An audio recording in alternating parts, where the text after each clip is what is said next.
जो हम लोग सारा डिस्कशन कर रहे हैं ये सिर्फ एक अर्बन फिनोमिना है। ये जो इफेक्ट है ये ट्रिकल डाउन होके हमारे छोटे सिटीज में भी जा रहा है। 3 दिन का डिलीवरी से 10 मिनट का डिलीवरी। बट पिछले 7-8 साल में एक ह्यूमन नेचर में चेंज आ गया। 8 years back when the delivery market started, उनके एक माइंड में होता था कि यार दुकान पे जाके प्रोडक्ट खरीदना है। इवन फ्रूट्स एंड वेजिटेबल्स को तो ये माना जाता था कि कंपेटिटिव लाइफस्टाइल हो गया है।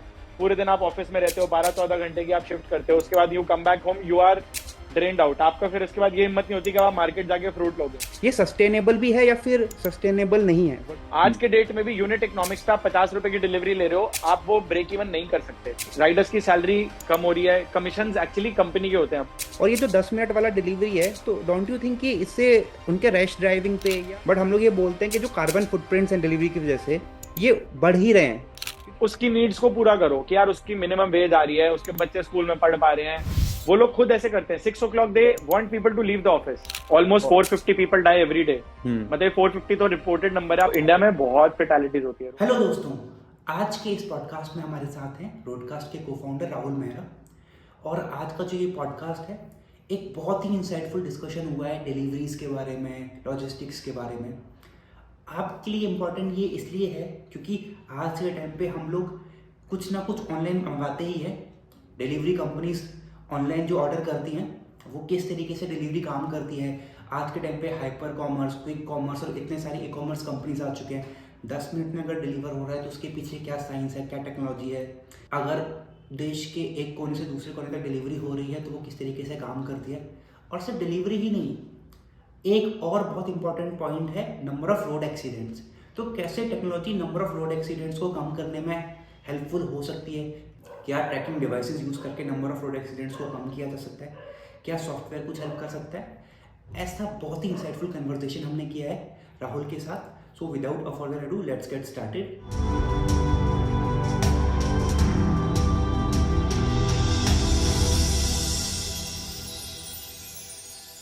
पहले जो हमारे पास डिलीवरीज हुआ करती थी उसमें बहुत ज्यादा टाइम लगता था। मतलब आपने आज ऑर्डर किया है 3 दिन 4 दिन बाद आ रहा है। अब हाइपर लोकल आ गया है, आप ऑर्डर करो 10 मिनट के अंदर डिलीवरी हो पा रहा है। करेक्ट। तो व्हाट डू यू थिंक कि क्या शिफ्ट है ये, मतलब टेक्नोलॉजी के पॉइंट ऑफ व्यू से या फिर ओवरऑल कस्टमर पर्सपेक्टिव के पॉइंट ऑफ व्यू से कि 3 दिन का डिलीवरी से 10 मिनट का डिलीवरी, ये तो वैसे ही हो गया ना जैसे लॉन्ग फॉर्म कंटेंट से आदमी 30 सेकंड के रील पे आ गया। तो डिलीवरी में करेक्ट। भी वही काम हो रहा है। I think one of the things which you pointed out, जो आपने बहुत सही बोला, कि लोगों के बिहेवियर में बेसिक चेंज आ गया है इन द लास्ट 7-8 years। जो हमने नोटिस करा है, मतलब ऑब्वियसली टेक्नोलॉजी का भी इसमें बहुत बड़ा रोल है, बट पिछले 7-8 साल में एक ह्यूमन नेचर में चेंज आ गया है। लोगों का अटेंशन स्पैन, पेशेंस सब बहुत कम हो गया है। इसलिए लोग कंटेंट भी शॉर्ट फॉर्मेट कंज्यूम करना प्रेफर करते हैं कि 5 सेकंड में जो समझ आ गया, and the same is with delivery. So every brand is trying to target वो जो इम्पल्स वाला एक ह्यूमन नेचर होता है ना, इम्पल्स बाइंग होती है, या जो भी कि अभी ऑर्डर करे अभी घर पे चाहिए। ऐसा नहीं कि पहले नहीं होता था, पहले भी हमारे मन में ऐसा होता था। हमने कोई नए शूज देखे, ऑनलाइन ऑर्डर करे तो होता था यार ये जल्दी आ जाए तो we'll be able to wear it faster. But उस टाइम पे पता होता था कि यार नहीं, 2 दिन में ही पहुंचेंगे। तो there was no means of getting it faster. But अब when that facility is available, अब क्या लोगों की वो जो इम्पल्स बाइंग वाली एक नेचर है, या जो एक इम्पेशंस है ना, वो बाहर आने लग गई है because of these facilities and services. So I think 8 years back when the delivery market started, जो आप बोल रहे थे कि 8 साल पहले हमने वो ट्रांजिशन देखा है। पहले ई कॉमर्स बहुत ही एक अर्ली स्टेज में इंडिया में आया था। मतलब जैसे ग्रोफर्स और ये कंपनीज भी थी, इनका भी डिलीवरी टाइम एक दिन होता था। आप आज ऑर्डर करोगे, आपको कल मिलेगा अपना प्रोडक्ट, एंड वो भी इन स्पेसिफिक टाइम स्लॉट्स। आपने अगर बोला कि 6 से 8 बजे के बीच में देना, तो उतने के बीच में ही आएगा। एंड इनफैक्ट डिलीवरी स्टार्ट ही अमेजॉन, फ्लिपकार्ट, इन सब कंपनीज ने करी है इंडिया में। तो पहले तो वो बिहेवियर इंट्रोड्यूस करना, क्योंकि हमारे इंडिया में अगर आप देखोगे, हमारे पेरेंट्स या हमारी जो पुरानी जनरेशन है, उनके एक माइंड में होता था कि यार दुकान पे जाके प्रोडक्ट खरीदना है। जो जैसे बोलते हैं ना, वो परचूने की दुकान होती है, जो इन इन लेमैन टर्म्स, लाइक एक वो माइंडसेट होता था ना कि जाके शाम को फ्रूट खरीदना है, दाल खरीदनी है, आटा वैसे जाके खुद लेके आएंगे। वो बिहेवियरल चेंज करना जो इतने सालों से एक माइंडसेट चल रहा है, is a very big shift. And it started with these companies like Flipkart and Amazon. They came into India, उन्होंने दिखाया कि यार आप बाहर जाके फोन ऑर्डर करते हो, अपने घर की चीजें ऑर्डर करते हो, वॉलेट ऑर्डर करते हो, कुछ भी आप ऑर्डर करते हो, आपको आज जो भी चीजें चाहिए, आपको हम ऐसी सर्विस लाके देंगे कि आपको घर बैठे बैठे वो मिल जाएगा, जिन प्रोडक्ट्स में आपको जाके देखना नहीं है। फिर धीरे धीरे फ्रूट्स एंड वेजिटेबल्स का कैटेगरी आना स्टार्ट हो गया। फिर धीरे धीरे स्टेपल्स का कैटेगरी आ गया। तो ऐसे करते करते एक जो हमारी लाइफस्टाइल के प्रोडक्ट्स है ना, जो हमारी starting from good to have things to now necessities, good to have से अब हम नेसेसिटीज पे आ गए, हमारी नेसेसिटीज भी डेली घर पे डिलीवर होती हैं। तो I think that is the transition that we all seen in the last 8-9 years। हाँ, वो आपने सही बात बोली कि इवन फ्रूट्स एंड वेजिटेबल्स को तो ये माना जाता था कि ये तो हम लोग खुद देख के या खुद एकदम पिक करके लेके आएंगे। करेक्ट। अब वो चीज़ भी ऑनलाइन डिलीवर हो रही है, तो वो अपने आप में एक बहुत बड़ा शिफ्ट है। और आई थिंक ये थोड़ा सा नया जनरेशन के लिए तो है, लेकिन अभी ओल्डर जनरेशन में अभी थोड़ा सा उतना नहीं है कि वो भी प्रेफर करते हैं। उसका तो एक आई थिंक फंडामेंटल रीजन ये है कि अगर हम अपने अगर मैं अपने घर पे ही बात करूं, if I tell my parents कि आपको फ्रूट पे 100 रुपए की डिलीवरी देनी पड़ी है, वो वैसे ही उसको मना कर देंगे कि ये तो नहीं करना। तो हम्म। पहले तो एक कन्वेंशनल माइंडसेट तो ये है। But you are right, I I think वो एक जनरेशनल फर्क भी है। एंड उसका रीजन ये है क्योंकि अब जो करंट जनरेशन है, अगर उसमें आप you talk about a working couple, both of them are working, दोनों के पास ऑफिस से आके पेशेंस नहीं होती, बहुत कॉम्पिटिटिव लाइफस्टाइल हो गया है। पूरे दिन आप ऑफिस में रहते हो, 12-14 घंटे की आप शिफ्ट करते हो, उसके बाद you come back home, you are drained out. आपका फिर उसके बाद ये हिम्मत नहीं होती कि आप मार्केट जाके फ्रूट लोगे। आप समझ रहे हो? तो वो जो ये वाला एक लाइफस्टाइल में भी चेंज आया ना, वो भी एक बहुत बड़ा फैक्टर है। अब लोगों के पास they don't want to waste time on these things, they would rather relax और डू समथिंग मोर प्रोडक्टिव। तो ये एक बहुत बड़ा फैक्टर है कि अब लोगों का सिटीज में लाइफस्टाइल इतना ज्यादा फास्ट और इतना ज्यादा हेक्टिक हो गया कि लोगों को इन सब चीजों पे वैसे ही टाइम वेस्ट नहीं करना। ये कन्वीनियंस मिलती है तो लोग ऑब्वियसली उसका they want to take advantage of it. और आई थिंक शायद अभी क्यों जो कन्वीनियंस मिल रहा है, तो वहां पर क्या है कि थोड़ा सा ये बिकॉज ये कंपनीज भी फंडिंग लेके लॉस में खेल रहे हैं, तो यूजर को एडवांटेज भी है कि कभी कभी प्राइसिंग उसको अच्छा मिल जाता है, कभी कभी आपको कुछ कूपन लगा दे तो आपका डिलीवरी फ्री हो जाता है। लेकिन धीरे धीरे करके जैसे ये डिलीवरी फीस बढ़ता जाएगा या सरचार्ज लगाते जाएंगे या कन्वीनियंस फीस लगाते जाएंगे, तो व्हाट यू थिंक आगे इनके लिए डिफिकल्ट नहीं होगा कंपनीज के लिए? कुछ कंपनीज हमने देखी भी हैं कि वो बहुत अच्छा काम कर रहे थे जब तक वो लोग कूपन कोड्स दे रहे थे या डिस्काउंटेड प्राइस दे रहे थे, लेकिन जैसे ही उन्होंने ट्राई किया कि उनको कम करने का, तो वो कंपनीज का भी एक तरीके से फिर डाउनफॉल स्टार्ट हो गया। तो ये सस्टेनेबल भी है या फिर सस्टेनेबल नहीं है? What do you feel? Sustainable है, but what you said is correct. पुरानी बहुत सारी कंपनीज आई थी, जैसे अभी हम बात कर रहे हैं टाइनी आउल, पेपर टैब, जिन्होंने they had to shut down also, right. और भी बहुत सारी, फूड पांडा को इंडिया से एग्जिट करना पड़ा because of these reasons only, जबकि they were owned by the largest delivery company in the world, delivery hero, जिसके पास आई थिंक कैश की कोई कमी नहीं है। बट इसमें क्या है, उस टाइम पे मार्केट में ना, पहले तो एक है मार्केट डोमिनेंस एस्टैब्लिश करनी है। कोई भी प्लेयर आएगा आज उसको पहले अपनी मार्केट शेयर को खाना है। जब इतनी बड़ी इंडिया जैसी मार्केट में 4 प्लेयर आपस में compete करेंगे तो प्राइस वॉर तो होगा ही होगा, हम्म। है ना। वो तो बट ऑब्वियस है, जिसके पास ज्यादा डीपर पॉकेट होगा, जिसके पास ज्यादा बर्न की कैपेसिटी होगी, वो प्लेयर सर्वाइव करेगा। अब आप देखोगे from 20 companies which were operating in India, we are down to 3-4 large companies.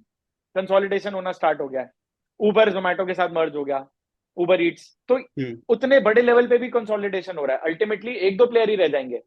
Grofers मर्ज हो गया, ब्लिंकिट बन गया, ये जितनी भी ऐसी चीजें हुई है अल्टीमेटली कंसोलिडेशन होगा। अभी भी at a unit economic level, because we work very closely with delivery companies, we work with aggregators also. हम तो टेक प्रोवाइड करते हैं, हमारे को एक्जैक्टली पता है किसका क्या कॉस्ट आ रहा है। आज के डेट में भी यूनिट इकोनॉमिक्स पे आप 50 रुपए की डिलीवरी ले रहे हो, आप वो ब्रेक इवन नहीं कर सकते, डिलीवरी पे पैसा नहीं बना सकते अगर आप 50 से 60 रुपए चार्ज कर रहे हो अपने कस्टमर को। क्योंकि अगर आप hyper local last mile delivery की भी बात करो, जो 5 किलोमीटर में होती है, 6 किलोमीटर में होती है, उस डिलीवरी का एक मिनिमम कॉस्ट 130 रुपए है, जो हमने कैलकुलेट करा है, विच इंक्लूड्स आपकी बाइक का मेंटेनेंस, फ्यूल कॉस्ट, अगर बैटरी है तो बाइक की लीज का कॉस्ट हो गया, बैटरी स्वैपिंग का कॉस्ट हो गया, वो सारी चीजें हैं, राइडर की सैलरी हो गई, मेंटेनेंस हो गया, कुछ ओवरहेड्स भी होते होंगे। वो सारे जब हम कॉस्ट मिलाते हैं ना, तो 130 रुपए मिनिमम कॉस्ट आता है। तो आप डिलीवरी पे अगर पैसा बनाना चाहते हो तो बट ऑब्वियस आपको 130 से ऊपर में कुछ सर्विस चार्ज करनी पड़ेगी। तो अभी भी मैं I personally feel right now also in India, अभी भी ये कंपनीज बिहेवियरल चेंज ड्राइव कर रही हैं। अभी ये प्रॉफिट पे फोकस नहीं कर रहे, प्रॉफिट इनका और जगह से आ रहा है। If you talk about Zomato, Zomato charges commission from restaurants, तो they are anyway making money through those avenues. Delivery पे पैसा नहीं बना रहा कोई भी। डिलीवरी पे जिस दिन वो 150-200 रुपए चार्ज करना स्टार्ट करेंगे, उस दिन ऑटोमेटिकली बायर्स यूज टू होंगे उतना पे करने के लिए। अभी तो हम ही इतना यूज टू हो गया, हमें पता है कि यार, मैं आपको एक, I don't know whether we can share this और नॉट, बट हम पार्टी में होते हैं, राइट, आई हैव सीन किसी को सिगरेट्स का बॉक्स मंगवाना है, वो 300 या 200 रुपए की चीज पे 50-60 रुपए देने के लिए रेडी हो जाता है, क्योंकि उस टाइम पे वो 50-60 रुपीज मैटर नहीं करता, उस टाइम पे सिगरेट चाहिए तो चाहिए। आप पॉइंट समझ रहे हो? तो वो आई थिंक वो जो बिहेवियरल चेंज है ना, जब वो अक्रॉस ऑल प्रोडक्ट्स आ जाएगा कि यूजर सोचता है अरे यार बाहर जाके ब्रेड क्यों लेके आनी, अंडे क्यों लेके आने, घर पे कोई बात नहीं, 50 रुपए लग रहे हैं ना, मैं गाड़ी निकालूंगा, मेरा तेल फूकेगा, मैं ट्रैफिक में फंसूंगा, there is a chance of the car hitting somebody else, then I have to get into that headache also. Slowly and steadily traffic और इन सब चीजों की वजह से सड़क पे इतने ई रिक्शा होते हैं, एक यूजर को अपनी गाड़ी निकाल के बाहर जाना ना ज्यादा बड़ा पेन लगता है। वो कहता है अरे 50-100 रुपए ले लो, आप मेरे को घर पे दे जाओ। तो अब ये जब चेंज यूनिफॉर्म हो जाएगा ना across all segments, all age groups, तो आई थिंक हम 150-200 रुपए भी दे देंगे डिलीवरी के लिए, तब वो ऑटोमेटिकली ऐसा होगा। नहीं, वो आपकी बात सही है। बट एक चीज हमने ये भी देखा है कि हमारा जो भी कस्टमर है, अगर मान लो हम लोग एनालॉजी लगाएं कि जो हमारे ट्रैवल कंपनीज थे, मतलब ओला, तो एक टाइम पे जब ओला के डिस्काउंट्स थे तब लोग बहुत ज़्यादा ओला को प्रेफर करते थे। और इवन ये भी ट्रेंड आ गया था कि लोग ने गाड़ियाँ परचेज करना बहुत ही कम कर दिया है, क्योंकि आजकल लोग कैब यूज़ कर रहे हैं हर जगह के लिए। लेकिन जैसे जैसे उन्होंने प्राइसेस बढ़ाए, तो अब क्या है कि अब ओला का कैब भी उतनी आसानी से मिलता नहीं है। इवन लोगों का एक्सपीरियंस भी खराब हो गया है। तो सेम चीज़ डिलीवरी में भी हो सकती है आगे चल के, जब आप पैसे बढ़ाओगे तो वहां पे भी हो सकता है कि जो राइडर्स हैं, क्योंकि अब तो हमने ये भी देखा है ना कि बहुत जगह तो राइडर्स हैं वो ही खुश नहीं है, और राइडर्स छोड़ के जा रहे हैं। या बीच में कहीं कहीं पे देखा है कि हमको ये जो क्विक कॉमर्स के कंपनीज हैं, इनको अपने डार्क स्टोर्स बीच बीच में कुछ टाइम के लिए बंद भी करने पड़े, क्योंकि इनके पास राइडर्स ही अवेलेबल नहीं थे। करेक्ट। तो कस्टमर पे तो आप प्राइस बढ़ा नहीं सकते, राइडर्स का आप कमीशन कट करते जा रहे हो। राइट। तो आगे चल के अगर मान लो गवर्नमेंट के एजेंसी भी इसमें इन्वॉल्व हो जाते हैं कि आपको इतना मिनिमम तो राइडर्स को देना ही है, गिग वर्कर्स के लिए भी कुछ रूल्स वगैरह अगर आ जाते हैं, तो और डिफिकल्ट नहीं हो जाएगा कंपनीज के लिए इसको मेंटेन करना। नहीं, आई थिंक वो अभी भी रूल है, मिनिमम पे का रूल है। आई थिंक अगर हम टैक्सी ड्राइवर्स की बात करें या हम डिलीवरी, फूड डिलीवरी की बात करें, ये मार्केट अभी बहुत डिफरेंट वे में ऑपरेट होता है। करंट सिनेरियो में जोमेटो स्विगी खुद के कोई भी राइडर्स नहीं होते, they are all taking riders from aggregators. कोई आज एक कंपनी है जो 15-20 हजार राइडर एम्प्लॉय करती है अपने पेरोल पे, और फिर उन राइडर्स को अलग अलग कंपनीज को सप्लाई करती है। इससे क्या है, राइडर को, अब फॉर एग्जाम्पल आप कह रहे हो जोमेटो की बात करते हैं, जोमेटो या स्विगी की बात करते हैं, जो फूड डिलीवरी कर रहा है उसके पास पता है कि लंच, डिनर और ब्रेकफास्ट के टाइम पे ऑर्डर्स वॉल्यूम ज्यादा होगी, ठीक है। लेकिन राइडर को बाकी टाइम भी तो पैसा कमाना है। तो हम्म। वो क्या करते हैं, उस शिफ्ट में उसको प्रोबेबली अमेजोन में डाल देंगे या बिग बास्केट में डाल देंगे, जहां पर उनको पता है कि मेरे पास डिमांड जनरेट हो जाएगी। तो एक राइडर की पहले तो यूटिलाइजेशन बढ़ाना इंपॉर्टेंट है। तो आज के टाइम में कोई डायरेक्टली वैसे भी इंप्लॉय नहीं करता। यू आर राइट कि राइडर्स की सैलरी कम हो रही है, कमीशन एक्चुअली कंपनी के होते हैं, एग्रीगेटर साइड पे ज्यादा मॉडल शिफ्ट हो रहा है, क्योंकि ओला उबर भी क्वालिटी मेंटेन करना चाहते हैं, राइट। हम्म। अगर आप आज टैक्सी कंपनीज की बात करो, आई थिंक सबसे जो फास्टेस्ट ग्रोइंग है इंडिया में, वो ब्लू स्मार्ट है इस सेगमेंट में, हाँ, as of now right. Correct. Market share की बात नहीं कर रहा, ग्रोथ की बात कर रहा हूँ, वो ब्लू स्मार्ट है। उसका रीजन ये है कि एक तो राइडर खुश है, उसका ड्राइवर खुश है कि उसकी अर्निंग अच्छी है, दूसरा टैक्सीज की क्वालिटी अच्छी है इसलिए कस्टमर भी खुश है। आप टैक्सी बुक करते हो, आपको कभी भी ये नहीं होगा कॉल पे ड्राइवर बोलेगा यार मैं नहीं जा रहा, या आप कैंसिल करके दूसरी बुक कर लो। तो वो जो एक एक्सपीरियंस है ना कस्टमर का, वो पहले होता था इन एप्स में, अब नहीं है। मैं साउथ ईस्ट एशिया, बिकॉज हमारा वहां बिजनेस है, मैं ट्रैवल करता हूँ। देर is a platform, competitor platform called grab, जो साउथ ईस्ट एशिया में बहुत बड़ा है। In Thailand, Philippines, Vietnam, all these countries grab चलता है। सिंगापुर बेस्ड कंपनी है। आप ग्रैब में कभी भी टैक्सी बुक करो, 1% भी आपको ड्राइवर से फोन पे बात करने की जरूरत नहीं है, आपकी टैक्सी बुक होगी ही होगी। तो वो इतने ही स्केल पे ऑपरेट कर रहे हैं जितना 5 कंट्रीज में कंबाइंड उनका स्केल है, उतना ही स्केल इंडिया में है। तो if they can do it, we can also do it. It is about educating the driver. आपको उनको बताना है कि यार क्वालिटी बढ़ेगी तो कस्टमर रिटेन होंगे ना। कस्टमर्स भी क्या होते हैं, ओला से परेशान होता है, दूसरा कस्टमर नहीं आ पाती है, उस पर शिफ्ट कर जाता है कि यार इसकी सर्विस तो बेकार है, ये यूज कर लो। तो आई थिंक वो कस्टमर का एक्सपीरियंस भी इंपॉर्टेंट है और ड्राइवर के लिए भी इंपॉर्टेंट है। मिनिमम वेज और वो सब ऑलरेडी एश्योर्ड है, उसमें कोई प्रॉब्लम नहीं है। बट ऑब्वियसली वो मिनिमम वेज उस बेचारे को मिलती है 12 से 13 घंटे काम करके, जो उसको कम नंबर ऑफ आवर्स में मिल सकती है। हम्म। जो ब्लू स्मार्ट में होता है कि कम नंबर ऑफ आवर्स में they will probably earn the same amount, या फिर अगर वो 12 घंटे काम करे तो उसकी अर्निंग सिग्निफिकेंटली इंप्रूव हो जाती है। तो ये थोड़े बहुत फैक्टर्स हैं जो कंपनीज को भी कंसिडर करने चाहिए। इसमें गवर्नमेंट से पहले जो कंपनी रन कर रहा है इतना बड़ा, जो कंपनीज बिजनेस में है, like Ola, Uber and all these very large companies, they need to first think about these things before the government can do anything. Government तो पॉलिसी बना सकता है, बट वो पॉलिसी भी कब आएगी, जब ये लोग कुछ इनिशिएटिव लेके बोलेंगे कि हाँ यार एक प्रॉब्लम है जिसको हमें ठीक करना है। हाँ, और कुछ कुछ बीच में होता भी रहता है कि हमने देखा था कि जोमेटो ने उनके लिए, जो उनके राइडर्स हैं उनके लिए बीच में कुछ ऐसे पॉइंट्स भी बनाए हुए थे कि जहाँ पे वो रेस्ट कर सकते हैं, उनको पानी वगैरह, चार्जिंग स्टेशंस रहेंगे उनके लिए, फोन्स वगैरह अपने चार्ज कर सकते हैं। तो आई थिंक वो सारी चीज़ें भी लोग करते रहते हैं।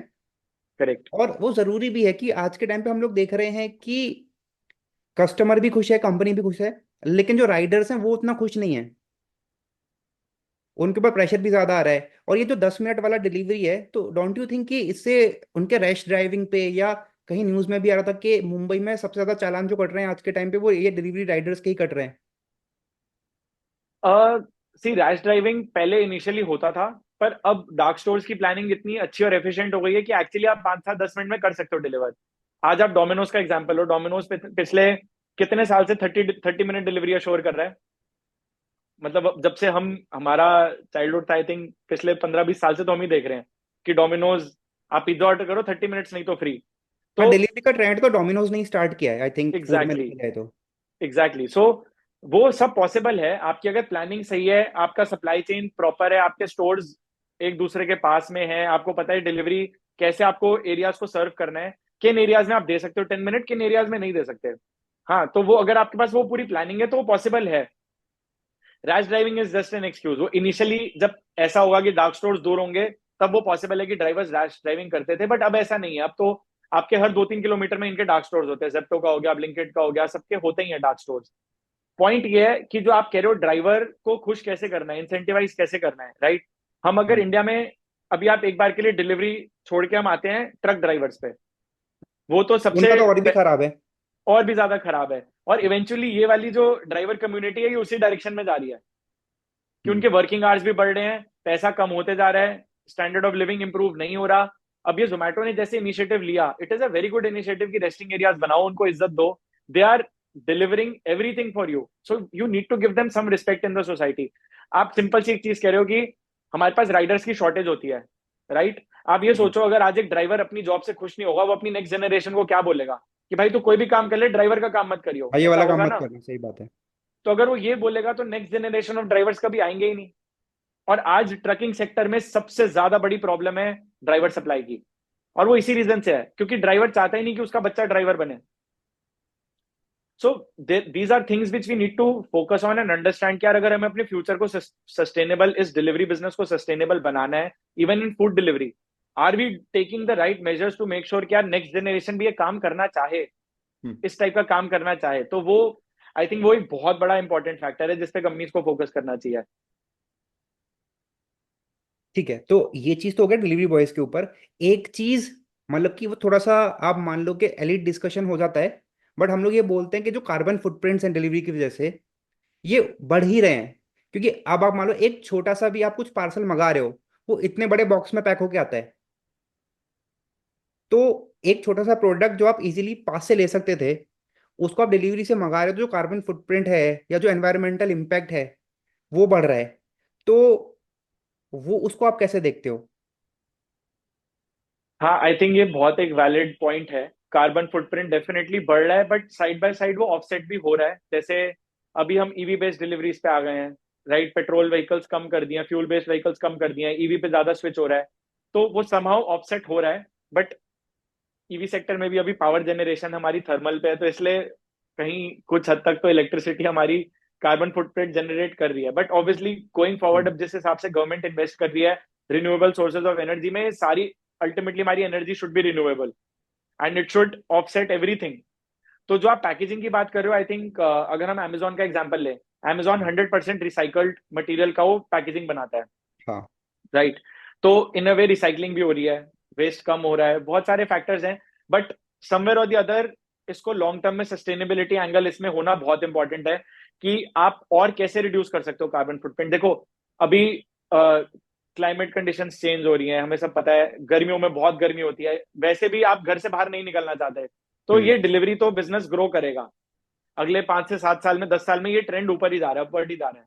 तो सस्टेनेबिलिटी दूसरे एंगल से हम देख सकते हैं कि यार अगर यहाँ पर कंजम्पशन बढ़ रही है तो हम कंजम्पशन रिड्यूस कहाँ कर सकते हैं।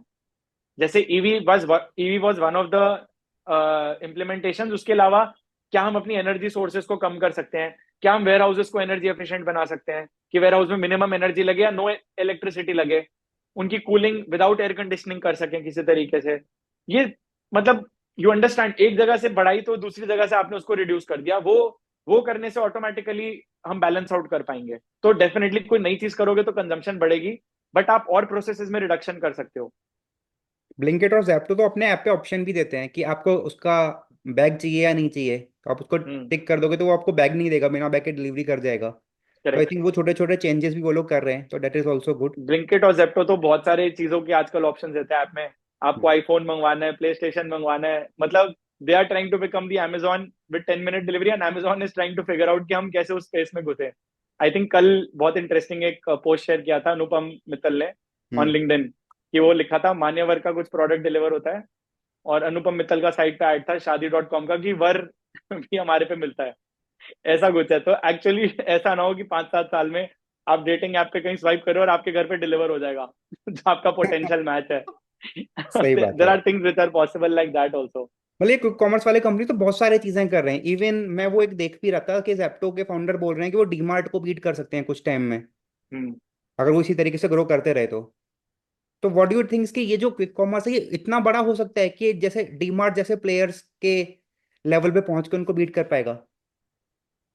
यार देखो, brick and mortar stores obviously, अगर मैं इंडिया की बात करूं, अभी हमारे यहाँ पर वॉल्यूम और पॉपुलेशन इतनी है, एवरीबडी के नॉट, सब टेक savvy नहीं है, हर कोई ऐप पे जाके ऑर्डर करना नहीं प्रेफर करता। जो आपने बताया कि हमारी पुरानी जनरेशन अभी कंफर्टेबल नहीं है, राइट, तो वो तो अभी भी स्टोर पे जाके करेंगे, लेकिन और इवन सिटीज के बेसिस में अगर आप बता पाओगे इसको आगे चल के कि चलिए ये तो हमने दिल्ली मुंबई पुणे का तो हो गया, हम्म। लेकिन जो बाकी सिटीज हैं वहां पर क्या सिचुएशन है डिलीवरी सी, का? Even DMart is now coming up with e commerce. DMart भी ऑनलाइन आप ऑर्डर करो, डिलीवर करता है घर पे। आप कोई भी ब्रिक एंड मॉर्टर स्टोर ले लो, वो आपको घर पे डिलीवरी देता ही देता है, राइट।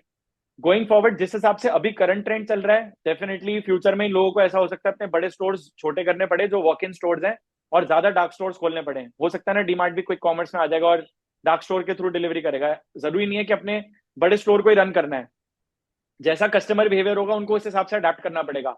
बहुत सारे बड़े स्टोर्स ये भी कर रहे हैं कि अगर आप कुछ ऑर्डर करते हो, वो अपनी स्टोर की इन्वेंट्री से आपको आके डिलीवर कर जाती है।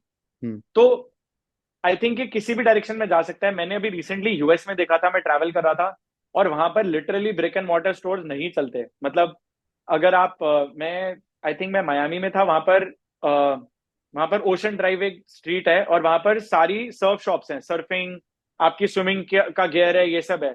अब आप सोचो, बीच के नेक्स्ट टू द बीच ये शॉप्स चलनी चाहिए, करेक्ट। वो सामान बेच रहा है जो एक बंदा उस डेस्टिनेशन पे आ रहा है उसको वो चाहिए ही चाहिए, सही है, बिल्कुल सही बात है।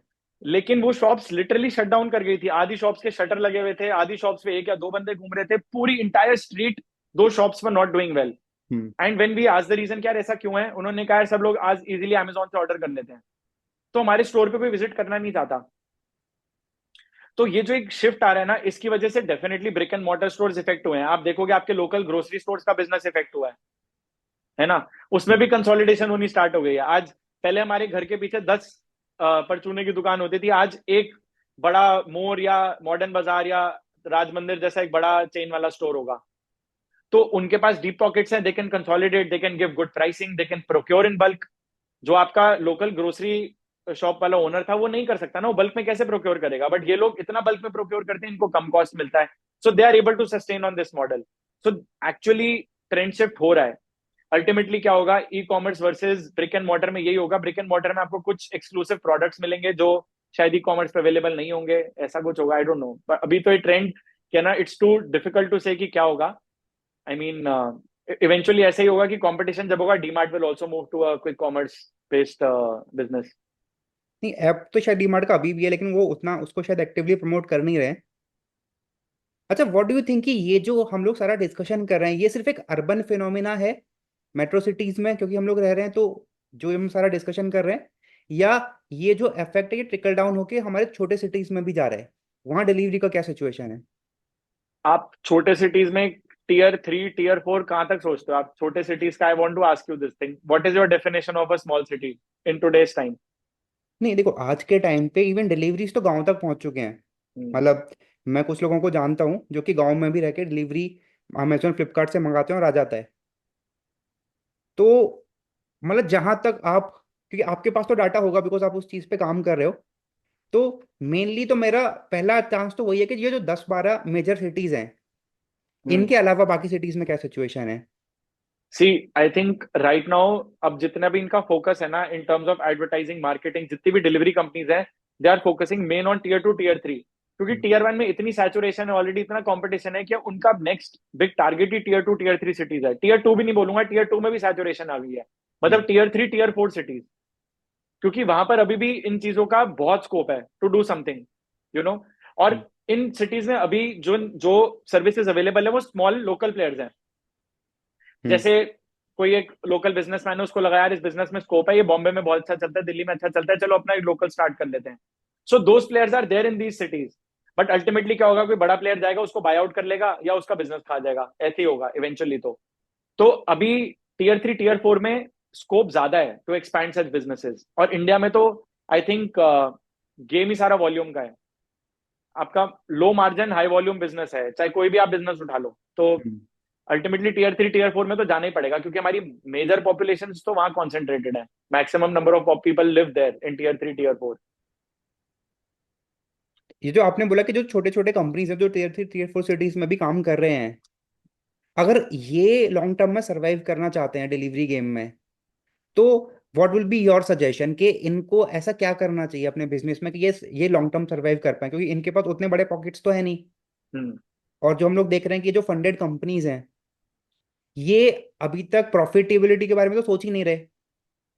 ये सिर्फ अपना वैल्यूएशन बढ़ा रहे हैं, और उस चक्कर में जो लेवल पे ये कैश बर्न कर सकते हैं वो छोटे कंपनी या छोटे स्टार्टअप्स नहीं कर सकते। तो ये छोटे कंपनी या छोटे स्टार्टअप सरवाइव कर पाए लॉन्ग टर्म में डिलीवरी बिजनेस में, तो आपका क्या सजेशन होगा इनके लिए? यार सबसे पहले तो आई थिंक मेन चीज ये है कि उनकी जो सबसे बड़ी स्ट्रेंथ है ना, वो है उनकी लोकलाइजेशन। कि दे अंडरस्टैंड देयर मार्केट, उनको अपने लोग पता है, अपनी सिटी अच्छे से समझते हैं, उस लोकलाइजेशन पे खेलना is the biggest strength. Secondly, tech में they should invest early in technology, क्योंकि अल्टीमेटली अगर उनको बड़े प्लेयर को टक्कर देनी है तो टेक के बिना तो नहीं दे सकते। अगर आज वो सोचे मैं एक्सेल में बैठ के अपना पूरा बिजनेस चला लूंगा, तो वो पॉसिबल नहीं है। बट उनको ये भी है कि वहां पर अभी टेक्नोलॉजी की अवेयरनेस इतनी नहीं है, उनको लगता है टेक में तो एक्सपेंस है, इन्वेस्टमेंट नहीं है, एक्सपेंस है। तो वो एक माइंडसेट शिफ्ट लाना करेक्ट पड़ेगा करेक्ट। कि यार टेक में इन्वेस्ट करोगे तो ही बिजनेस को स्केल करके रन कर पाओगे। उसके बाद थर्ड ऑप्शन ये है कि अल्टीमेटली अगर market consolidation is the answer, तो then they should look at कि कैसे वो एक सिम्बायोटिक इकोसिस्टम बन सकता है रादर देन कंपेटिटिव। कि आज हो सकता है they are partners with Zomato and Swiggy only, you know, वो ऑलरेडी एग्रीगेटर्स के साथ काम करते हैं। ठीक है। सो मेरा पॉइंट ये है कि ये सारे ऑप्शंस हैं, पर अगर उनको अपने पे ही करना है then there are two things. पहला कि टेक में इन्वेस्ट करो, दूसरा अपनी लोकल स्ट्रेंथ पे प्ले करो। Local strength could be language, could be understanding of your entire geography, could be all these things. Like if I talk about somebody, एक कोई डिलीवरी कंपनी थी, मैं उनकी डॉक्यूमेंट्री देख रहा था पीछे, they operate in Jammu and Kashmir, right. अब वो, हाँ, आई थिंक वो तो शायद शार्क टैंक पर भी आए थे। हाँ maybe, I think I was seeing some documentary उनके ऊपर। तो अब उनकी सबसे बड़ी स्ट्रेंथ है कि वो उस लोकल एरिया को इतने अच्छे से जानते हैं कि आज जोमेटो स्विगी के पास ऑप्शन ही नहीं है to either they will employ people from their delivery fleet, हाँ, या वो उनके साथ पार्टनर करके ही काम कर पाएंगे। तो आई थिंक वो एक स्ट्रेंथ बहुत इंपॉर्टेंट है, जियोग्राफिकल स्ट्रेंथ, अपनी लोकलाइजेशन की जो स्ट्रेंथ है ना, वो बहुत इंपॉर्टेंट है। और दूसरा टेक तो है ही, और टेक के बिना आप नहीं कर सकते स्केल। सही बात है। और व्हाट डू यू थिंक कि ये जो बाकी बड़े कंपनीज हैं, ये प्रॉफिटेबिलिटी के गेम कब खेलना स्टार्ट करेंगे? आई थिंक जोमेटो तो ऑलरेडी प्रॉफिट डिक्लेयर कर चुका है लास्ट क्वार्टर में। सो मैं आपको वही कह रहा हूँ कि डिलीवरी में उनको प्रॉफिट बनाने की जरूरत है नहीं, क्योंकि वो और बहुत सारे एवेन्यूज है प्रॉफिट बनाने के लिए।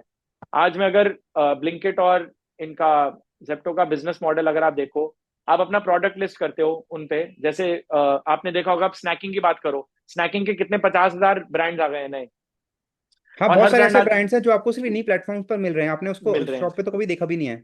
Exactly exactly. तो जब ये ब्रांड्स इन प्लेटफॉर्म्स पे अपना प्रोडक्ट सेल करते हैं, सबसे पहली चीज है they are sharing commission with these brands. Zepto commission लेता है हर प्रोडक्ट की सेल पे, तो उनको जरूरत ही नहीं है ना डिलीवरी पे पैसा बनाने की। आप डिलीवरी पे लॉस बना रहे हो, बट आप अपना लॉस ऑफसेट कर रहे हो थ्रू कमीशन।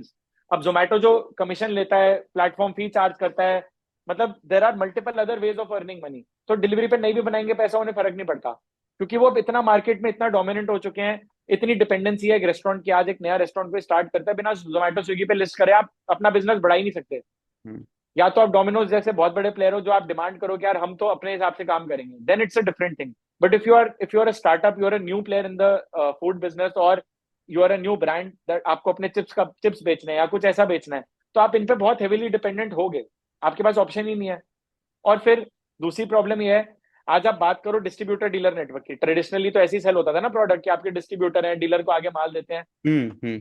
अगर आप उसकी बात करो, उसमें बहुत बड़ा एक चैलेंज इंडिया में ये था क्रेडिट पीरियड का, कि आपका 60 दिन, 90 दिन, 120 दिन पैसा फंसा हुआ है, आपने आज डीलर तक माल पहुंचा दिया, डीलर ने माल बेच दिया, कमाई कर ली, बट आपकी पेमेंट की कोई गारंटी नहीं है, पेमेंट हाँ, आएगी कि नहीं क्रेडिट आएगी, इशू था, सही बात है ना। तो इन सब प्लेटफॉर्म्स में ये सब इश्यूज सॉल्व हो जाते हैं कि आपका प्रोडक्ट अगर बिक रहा है तो आपके पैसे आते रहेंगे आपके पास, वो अश्योरिटी है। तो जो ट्रांसपेरेंसी ऑफ सेल है ना, ये आई थिंक बहुत बड़ा फैक्टर है कि इन ब्रांड्स को कमीशन शेयर करने में प्रॉब्लम नहीं है। वो कहता है यार कोई बात नहीं, मेरी कमीशन ज्यादा ही है ना, but at least I am secure. So the point is that these platforms will eventually make money. They don't need to make money on deliveries. But जो बंदा सिर्फ डिलीवरी का बिजनेस कर रहा है, उसको रीवर्क करना पड़ेगा कि मैं कैसे डिलीवरी पे पैसे बनाऊं, मतलब अपना यूनिट इकोनॉमिक्स इंप्रूव करने पड़ेंगे।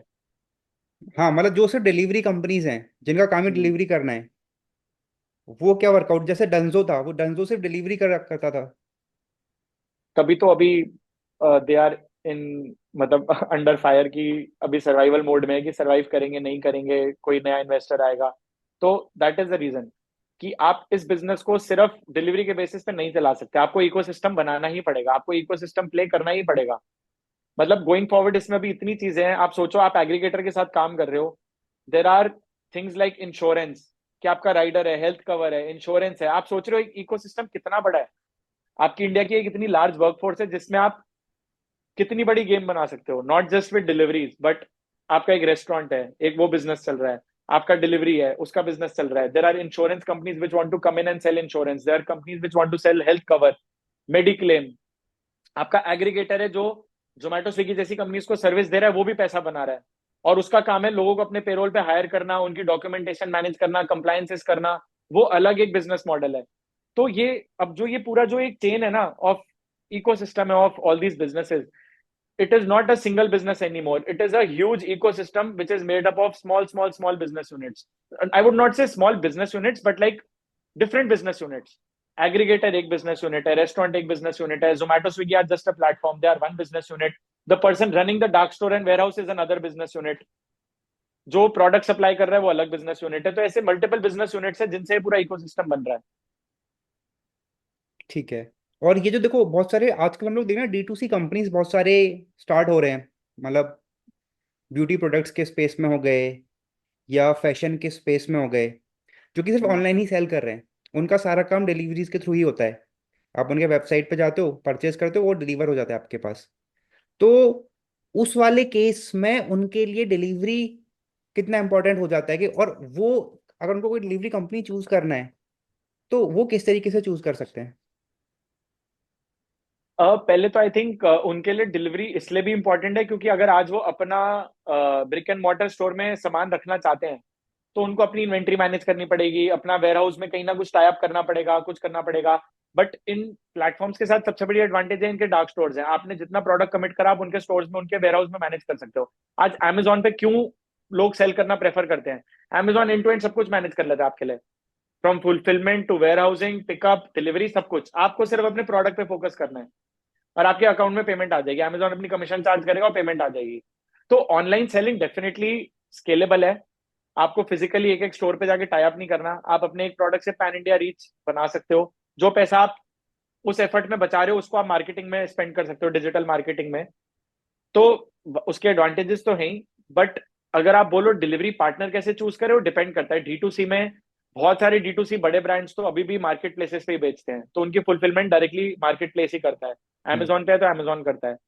बट उसके अलावा अगर आप और डिलीवरी पार्टनर्स चूज करना चाहते हो, there are multiple other revenues. Like if I talk about very big delivery players, there are companies like Expressbase, there are companies like Delivery जो थर्ड पार्टी डिलीवरीज करते हैं, 3PL बोलते हैं जिनको, third party हम्म। Logistics करते हैं। तो आप उनसे टाई अप कर सकते हो अगर आपका ऑर्डर वॉल्यूम बहुत बड़ा है। और अगर आप इंट्रा सिटी डिलीवरी करना चाहते हो, अभी there is this new startup जिनके साथ हम भी काम कर रहे हैं, they came on Shark Tank also, it's called Riding Rangers. It's run by two very bright kids. So they do deliveries for within the city. जैसे अगर आपका आज एक केक शॉप है, आप केक ठीक है, शॉप ठीक से है। आज 20 किलोमीटर डिलीवर दूर करना चाहते हो, तो ये लोग ऐसी सर्विस प्रोवाइड करते हैं, और उस सर्विस का वो प्रॉपर कॉस्ट भी चार्ज करते हैं। क्या 250-300 रुपए लगेंगे, बट आप एक 2,500-3,000 की चीज पे 250-300 रुपए देने में आपको प्रॉब्लम नहीं होगी, हम्म। है ना। तो वो एक मार्केट नीश भी एस्टैब्लिश करना इंपॉर्टेंट है कि वो डिलीवरी प्लेयर एक्चुअल में सस्टेनेबल बिजनेस चला भी रहा है कि नहीं चला रहा। कि आज मैंने टाई अप करा, मेरा प्रोडक्ट 50 रुपए का है, 50 रुपए पे 200 रुपए तो कोई नहीं देगा, और वो 50 रुपए की चीज आपको 20 किलोमीटर डिलीवर करने की जरूरत भी क्या है, मतलब वो आपको वो डिलीवरी कंपनीज का भी मॉडल बहुत इंपॉर्टेंट है, डिपेंड करता है कि वो कैसे अपना बिजनेस प्लान कर रहे हैं, क्या चीज डिलीवर करना चाहते हैं वो। हम्म। एक चीज और भी था, मतलब कि अब तो वो शायद कम हो गया है, बिकॉज आप उसके बैकएंड पे आप और अच्छे से एक्सप्लेन कर पाओगे कि पहले कभी जब आप फ्लिपकार्ट अमेजोन से फोन मंगाते थे, तो हमने हम्म बहुत सारे केसेस ऐसे सुने कि फोन की जगह हमने साबुन की टिक्की उसको डिलीवर कर दिया। तो ये बीच में होता था कि ये डिलीवरी वालों ने घपला किया है बीच में, कि उन्होंने पैकेज चेंज कर दिया और साबुन की जगह कुछ और डाल दिया, ईंट डाल के उसको दे दिया। तो धीरे धीरे करके आई थिंक अब बहुत सारे ओपन बॉक्स डिलीवरी या ओटीपी या सील्ड पैकेजिंग, बहुत सारी चीजें ऐसी आ गई हैं जिस वजह से ये कम हो गया है। हम्म। बट क्योंकि आप उसके बैकएंड पे रहते हो, तो आपने ये शिफ्ट देखा भी होगा। और तो ये पहले क्या इश्यूज थे ऐसे जो कि अब सॉल्व हो गए, और मतलब वो किस तरीके से इश्यूज आते थे ये? सिर्फ डिलीवरी में इशू नहीं होता था, वेयर हाउस में भी इशू हो सकता है। वेयर हाउस में पैकिंग के टाइम पे किसी ने फोन निकाल लिया, कुछ और डाल दिया, तो आप क्या कर सकते हो उसमें। हम्म। तो आई थिंक वो एक लेवल पे नहीं है, मल्टीपल लेवल्स पे बहुत सारे प्रोसेसेस, कंप्लायंस, ऑटोमेशन बिल्ड करी है। अब पैकिंग के टाइम पे भी हो सकता है कैमराज लगे हो जो देखते रहेंगे क्या चल रहा है। पैकिंग लाइन ऑटोमेट हो गई है, मैनुअली कोई डब्बा इधर का उधर नहीं रखता, हर चीज ऑटोमेशन पे आ गई है। आप अमेजोन के वेयर हाउस विजिट करो, आप देखोगे हर चीज रोबोट से होती है वहां पर। आपके अपने आप कन्वेयर बेल्ट लगी हैं, सॉर्टिंग अपने आप होती है, सब कुछ अपने आप होता है। तो पॉइंट यही है कि अगेन टेक्नोलॉजी इंटीग्रेशन इंपॉर्टेंट है। आज ओटीपी की आप बात करो, इतनी सिंपल सी चीज है, इतनी सी चीज डाली, कस्टमर ने खोला, ओटीपी दिया, तो ही ऑर्डर सक्सेसफुली डिलीवर मार्क होगा। तो हम्म। ये जो टेक्नोलॉजी इंप्लीमेंटेशन है ना, इसकी वजह से ये चीजें ठीक हो पाई हैं। आप प्रोसेस बनाओगे, प्रोसेस को आप ऑटोमेट कैसे करोगे, टेक्नोलॉजी को यूज करके। करेक्ट। तो ये आई थिंक यही है। और पिछले 5-6 साल में ये इसलिए भी शिफ्ट आया है क्योंकि अब लोगों को भी अवेयरनेस आ गई है कि ऐसी पॉसिबिलिटी है, कंज्यूमर भी अवेयर हो गया है ना। तो ये सारी चीजें प्लस जो ब्रांड्स हैं, वो भी अब आप देखोगे कोई पैकेज आता है उस पर सील लगी होती है, अगर सील टूटी हुई है तो आपको ऑलरेडी पता है कि ये वाला टैम्पर हुआ हुआ है इसके साथ, तो आप पहले ही बोल देते हो यार ये तो मैं एक्सेप्ट नहीं करूंगा, इस पे सील नहीं है। हम्म। तो ये बहुत सारे मेजर्स है, छोटी छोटी चीजें हैं। जब आप स्टार्ट करते हो, जब हमने बिजनेस स्टार्ट किया था, हम बहुत सारी गलतियां करते थे, बहुत सारी चीजें होती थी, स्टॉक ठीक से मैनेज नहीं होता था, कस्टमर ने एक पीस मंगवाया, हमने 2 डिस्पैच कर दिए। बट जब आप स्केल अप करते हो, आपको समझ आता है कि यार ये तो लॉसेस है जिनको हमें फ्यूचर में मिटिगेट करना है, तो आप उसके लिए प्रोसेस बिल्ड करते हो, प्रोसेस से चीजें ऑटोमेटिकली ठीक हो जाती हैं। तो आपका जो कंपनी है रोडकास्ट, वो भी ऑटोमेशन पे ही काम कर रहा है डिलीवरी के। तो yes. What exactly you do at the back end? So we do a lot of things, but if I have to sum up broadcast in one line, हम हर चीज को ट्रैक करते हैं। Anything which moves we can track. So Roadcast has end to end tracking solution. So hmm. Whether it is delivery tracking, whether it is asset tracking, आपको truck की tracking करनी है, बाइक की ट्रैकिंग करनी है। आज आप मेजर सिटीज में जो बाइक्स और ई रिक्शाज देखते हो, जो ट्रैकिंग के लिए, जो डिलीवरीज के लिए यूज होते हैं, हम्म। उनमें बहुत लार्ज वॉल्यूम में हम जीपीएस सिस्टम्स डिप्लॉय करते हैं। Plus there are multiple companies who are in the same business as Amazon. Hmm. They are doing e-commerce, but for deliveries they use our app and software. जैसे जो जोमेटो की जो rider वाली app होगी, वैसे similar app हम देते हैं। कि आज कोई भी लोकल बिजनेस जो अपने आप को टेक से एम्पावर करना चाहता है, हम उस बिजनेस एंटरप्रेन्योर को एम्पावर कर सकते हैं, अपने अपना प्लेटफॉर्म दे सकते हैं, ताकि उसको 1 साल वेस्ट नहीं करना पड़ेगा टेक बनाने में। जिस लेवल का टेक आज जोमेटो स्विगी यूज करता है, उस लेवल का टेक उसे डे वन से मिल जाएगा उसके ब्रांड में। हम व्हाइट लेबल करके उनको टेक भी देते हैं। तो ये हमारी स्ट्रेंथ है, and that's how we help businesses. ठीक है। तो एक चीज हम लोग टेक में ये भी देखते हैं ना कि आज के टाइम पे टेक में बहुत चीजें सुनने को आ जाती हैं। जैसे कभी सुनने को आ जाता है कि भाई आगे टाइम में ड्रोन आ जाएगा जो डिलीवर किया करेगा, या एआई आ गया है, या फिर ऐसा है कि डिलीवरी हो रही है तो उसमें रूट को ऑप्टिमाइज कर लिया, कि एक राइडर गया और वो 4-5 जो ऑर्डर्स आसपास के हैं वो ऑटोमेटिकली एआई के थ्रू उसको बता दिया कि आपको पहले इस वाले रूट पे जाके ये इसको डिलीवर करना है, फिर सेकंड उसको डिलीवर करना है, कि जिससे कि एक इफेक्टिवनेस और आ जाए। तो ये सारी चीजें सिर्फ सुनने के लिए ही हैं, या फिर जैसे ड्रोन वगैरह की, या फिर आगे चल के इन पे कुछ काम भी हो रहा है? आप ड्रोन की बात कर रहे हो, हमारे यहाँ शहर में पतंग ऊपर से जा रही होती है, बच्चे बच्चे उस पर रस्सी पे पत्थर बांध के उसको नीचे खींच लेते हैं, तो आप सोचो ड्रोन के साथ तो क्या ही करेंगे वो। हाँ, मतलब कि तो वो बोलते हैं ना कि ड्रोन सामान डिलीवर करने जाएगा और खुद भी डिलीवर हो जाएगा। हाँ करेक्ट, और उसके बाद वापस भी नहीं आएगा। और जैसा ड्रोन का कॉस्ट होता है, that one drone cost 8 to 9 lakh rupees, 10 lakh rupees. तो हम्म। ऑब्वियसली अभी सिटीज में तो वो फिजिबल ही नहीं है, हम्म। क्योंकि कंट्रोल्ड एनवायरनमेंट नहीं है। बट अभी कुछ कंपनीज पायलट कर रही हैं, जैसे मेडिसिन डिलीवरी है, बट मिडल माइल के लिए, लास्ट माइल के लिए नहीं, मिडल माइल के लिए, जहां पर कंट्रोल्ड है, आप हम्म। ही की एक फैसिलिटी से एक फैसिलिटी पे जाएगा, hmm. And which is probably in the outskirts, city में हम्म। भी नहीं होगा। या अभी जैसे कोई हाईवे है, उस पर आपको कोई इंस्पेक्शन करनी है, या बिल्डिंग पे कोई इंस्पेक्शन करनी है, या जैसे कहीं पर आग लग गई और आपको कुछ वहां पर फायर एक्सटिंग्विशिंग मैकेनिज्म कुछ डिलीवर करना है, कुछ करना है, तो वो हम्म। पॉसिबल है। कुछ इमरजेंसी एड डिलीवर करना है कहीं पर, जहां पर कुछ फ्लड्स आ गया, कुछ ऐसा हो गया, तो आप तब ड्रोन यूज कर सकते हो। But I think e commerce और उस डिलीवरी के लिए तो अभी वो फिजिबल नहीं है, कॉस्ट इफेक्टिव भी नहीं है वो solution. It is cheaper to hire a delivery boy and get the work done, and less risky. Drone risky भी बहुत है ऑपरेट करना अभी इस करंट सिनारियो में। तो जब तक ये टेक्नोलॉजी एडवांस नहीं होती, और आई थिंक अभी जिस हिसाब से हमारी सिटीज पॉपुलेटेड है, अभी तो पॉसिबल भी नहीं है। कहीं पर आपकी इलेक्ट्रिसिटी लाइन ऊपर से जा रही है, कहीं से अंडरग्राउंड जा रही है, पता लगे ड्रोन तारों में फंसा हुआ है, तो कुछ भी हो सकता है। तो बहुत सारे फैक्टर्स हैं। तो डिलीवरी का व्हाट फ्यूचर क्या है, मतलब आप क्या फ्यूचर देखते हो आने वाले 5 साल में, 10 साल में? ये डिलीवरी का जो स्कोप है ये और बढ़ेगा, या धीरे धीरे करके लोग थोड़ा सा हो सकता है फिर से वापस उस पे ही आ जाएं? वापस तो नहीं आएंगे लोग, ये ग्रो ही करेगा। मतलब जिस हिसाब से ग्रो कर रहे हैं, 20% ईयर ऑन ईयर ग्रोथ तो है ही इस इंडस्ट्री में। हम्म। और आगे जाके और ग्रो इसलिए करेगा क्योंकि गवर्नमेंट अभी बहुत हेविली इन्वेस्ट कर रही है in renewable energy, in logistics parks. जब लॉजिस्टिक्स पार्क्स बनेंगे तो ऑटोमेटिकली लॉजिस्टिक्स बढ़ेगा, डिलीवरीज का टाइम रिड्यूस होगा, मल्टी मॉडल पार्क्स बन रहे हैं, हाईवेज कंस्ट्रक्ट हो रहे हैं।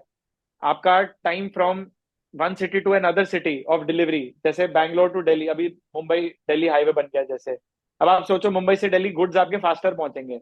उसके हाँ, बाद फ्राइट जो कॉरिडोर्स चीज, भी तो बन रहे हैं जो डेडिकेटेड है उसी काम के लिए। एग्जैक्टली तो ये जितने कॉरिडोर्स हैं, जो भी गवर्नमेंट इन्वेस्ट कर रही है, अल्टीमेटली लॉजिस्टिक्स के लिए कर रही है ना, कि आपका प्रोडक्ट एक पार्ट ऑफ द कंट्री से दूसरी part of the country faster deliver हो। और जब ये होगा तो आपके डोर स्टेप पे भी फास्टर पहुंचेगा।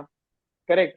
सो डिलीवरी बिजनेस तो ग्रो ही करेगा, बट ऑब्वियसली गोइंग फॉरवर्ड, जो आपने जैसे कुछ अच्छे पॉइंट्स हमने टच करे आज की, सस्टेनेबिलिटी कैसे होगी इसमें, हाँ, एनर्जी कार्बन फुटप्रिंट कैसे रिड्यूस होगा, वो सब चीजें हैं। डिलीवरी बॉयज का लाइफस्टाइल कैसे इंप्रूव किया जाए, उनकी वर्किंग कंडीशंस कैसे इंप्रूव की जाए, कस्टमर का एक्सपीरियंस कैसे और इंप्रूव किया जाए, if we talk about taxi businesses. So overall there are these things which need to be addressed. But अगर ये सब चीजें, तो आई थिंक हर इंडस्ट्री में जब कोई भी नई चीज आती है मार्केट में, उसको लगता है थोड़ा टाइम मच्योर होने में। तो जब ये चीजें मच्योर होंगी, ऑटोमेटिकली इन प्रॉब्लम्स का धीरे धीरे सोल्यूशन आएगा। और गोइंग फॉरवर्ड हो सकता है ड्रोन डिलीवरी भी पॉसिबल हो जाए, नोबडी नोज। बट बिजनेस तो ग्रो ही करेगा, मतलब इसमें कोई there are no two thoughts की डिलीवरी बिजनेस ग्रो नहीं करेगा। So that's a surety. अच्छा, एक चीज आप ये बताओ कि ये डिलीवरी का जो बिजनेस है, डोर स्टेप डिलीवरी हो रहा है, ये हमको लेजी बना रहा है या हम लेजी हो गए इसलिए डिलीवरी बिजनेस ग्रो कर रहा है? तो क्या चीज है दोनों में से? यार मैं तो इन दोनों चीजों से अग्री नहीं करता। जिसको पर्सनली लेजी होना है, वो पहले भी लेजी था, वो पहले भी छोटू को बेच के माल मंगवाता था दुकान से कि भाई जाके भाग के ले आ। करेक्ट। और जिसको हम्म। खुद जाना होता था वो खुद जाता था। तो ऐसा वो तो पर्सनल एक चीज है। मतलब मेरे को ये लगता है कि हम जो बाहर जाके टाइम वेस्ट करते हैं in getting something from the shop, आप उस टाइम में कुछ और प्रोडक्टिव कर सकते हो। मैं प्रोबेबली आधे घंटे का वर्कआउट कर सकता हूँ। हम्म। आज मेरे को एक छोटी सी चीज भी लानी है, मेरे को गाड़ी निकाल के अगर दुकान तक जाना पड़े या पैदल भी जाना है, 20-25 मिनट तो वेस्ट होते ही होते हैं ना। और मैं अगर दिन में ऐसे दो बारी भी दो ट्रिप्स भी लगा लूं, तो मेरा 1 घंटा तो मैं इजीली खराब कर रहा हूँ। उस 1 घंटे में मैं वर्कआउट कर सकता हूँ। तो मैं उसको ऐसे देखता हूँ कि आप उस टाइम को सेव करके कुछ और प्रोडक्टिव कर सकते हो। जिसको लेजी होना है वो तो फिर लेजी होगा, कुछ भी करेगा। So it's more of a personal choice I think. Convenience should never be mixed with laziness. मतलब वो कन्वीनियंस है, but that convenience is there so that you can do something else. Hmm. Correct, ये तो आपने बात बिल्कुल सही बोली है। अ, और एक चीज हम लोग ये भी देख रहे हैं ना कि हम लोग ये देखते हैं कि बहुत सारे लोग ऐसे हैं, एक वो भी था, रील भी था शायद, कि एक कोई पर्सन है वो दिवाली के दिन पे, दिवाली का टाइम तो था शाम का, उस दिन उसने डिलीवरी करी और उसने फिर अपने अर्निंग्स दिखाए थे कि वो दिवाली की शाम में उसने पूरे टाइम अर्निंग करी और वो 300 रुपये अर्न कर पाया वो पूरे उसमें। तो उस हिसाब से देखा जाए तो व्हाट डू यू थिंक कि ये जो अर्निंग है ये सफिशिएंट है, या फिर अभी इसके अंदर जैसे जैसे ये इंडस्ट्री ग्रो करेगा तो डिलीवरी राइडर्स के लिए भी आगे ग्रोथ के कुछ पैरामीटर्स या कुछ एवेन्यूज बढ़ते जाएंगे? नहीं, 300 रुपये तो दिन का नहीं कमा रहे हो, 300 से तो ज्यादा अर्निंग है, मतलब hmm. This we can say for sure, because minimum wage उनका 18-19 थाउजेंड रुपीज तो वो कमाते हैं महीने का, ऐसा नहीं है। तो 300 रुपये दिन का जो फिगर है वो कुछ तो मतलब रील में तो आई थिंक आधी चीजें तो बिलीव ही नहीं करनी चाहिए, और जैसे बहुत सारी व्हाट्सएप की ऐसी चीज होती है जो मैं इग्नोर ही करता हूँ, कि उसमें जो व्हाट्सएप न्यूज आती है आजकल कि आपके पेरेंट्स भी उस पर रिएक्ट कर देते हैं कि तुम बच के रहना, ऐसा होने लग गया है, तो आई थिंक वो it is similar to that, but और वो भी आता है अर्निंग। ना कि कोई डिलीवरी करने गया है जोमेटो का, वो उसने आपका खाना आधा खा लिया, या वो आपके खाने में थूक गया, तो वो सारी चीजें भी आ जाती हैं। तो उसको उसको टेक्नोलॉजी कैसे रोक सकती है? उसको टेक्नोलॉजी नहीं, उसको तो यार देखो, अब ये तो ह्यूमन बिहेवियर है, आप एक लेवल तक ही चीजें कंट्रोल कर सकते हो। तो आई थिंक कोई बहुत ही फ्रस्ट्रेटेड होगा अपने काम को लेकर तो ऐसा कर सकता है, आप उसमें कुछ नहीं कर सकते। तभी तो भाई आजकल रेस्टोरेंट में भी वो सील आ गई है डब्बे पे, कि वो हम्म। स्टिकर ऐसे लगेगा कि if the sticker is not there then you don't accept the food. और बैग पे भी अब आजकल प्रॉपर बैग पे टेप लग के आती है। तो ये हम्म। सब मेजर्स हैं, बट कि जिसको ये करना है वो करेगा, आप उसको यू कांट स्टॉप। एंड हम ये सोच रहे हैं कि हम बिल्कुल आइडियल वर्ल्ड बना देंगे, बिल्कुल अनरियल सा, ऐसा तो नहीं हो सकता ना। फेरी टेल जैसा वर्ल्ड तो कहीं भी नहीं बनता। हम्म। कुछ ना कुछ प्रॉब्लम्स हर चीज में होंगी, बस ये है कि हर चीज का सोल्यूशन आप बनाते रहोगे, प्रॉब्लम्स आएंगे आप सोल्यूशन बनाओगे। बट आप ये सोचो कि हर चीज परफेक्टली वर्क करेगी, ऐसा कभी भी नहीं होगा। आप ह्यूमन बिहेवियर को एक लेवल तक ही प्रिडिक्ट कर सकते हो, है ना। तो ये चीज है, आज कोई कोई बंदा बहुत फ्रस्ट्रेटेड हुआ, जाके कुछ भी कर लिया उसने, आप कैसे कंट्रोल करोगे?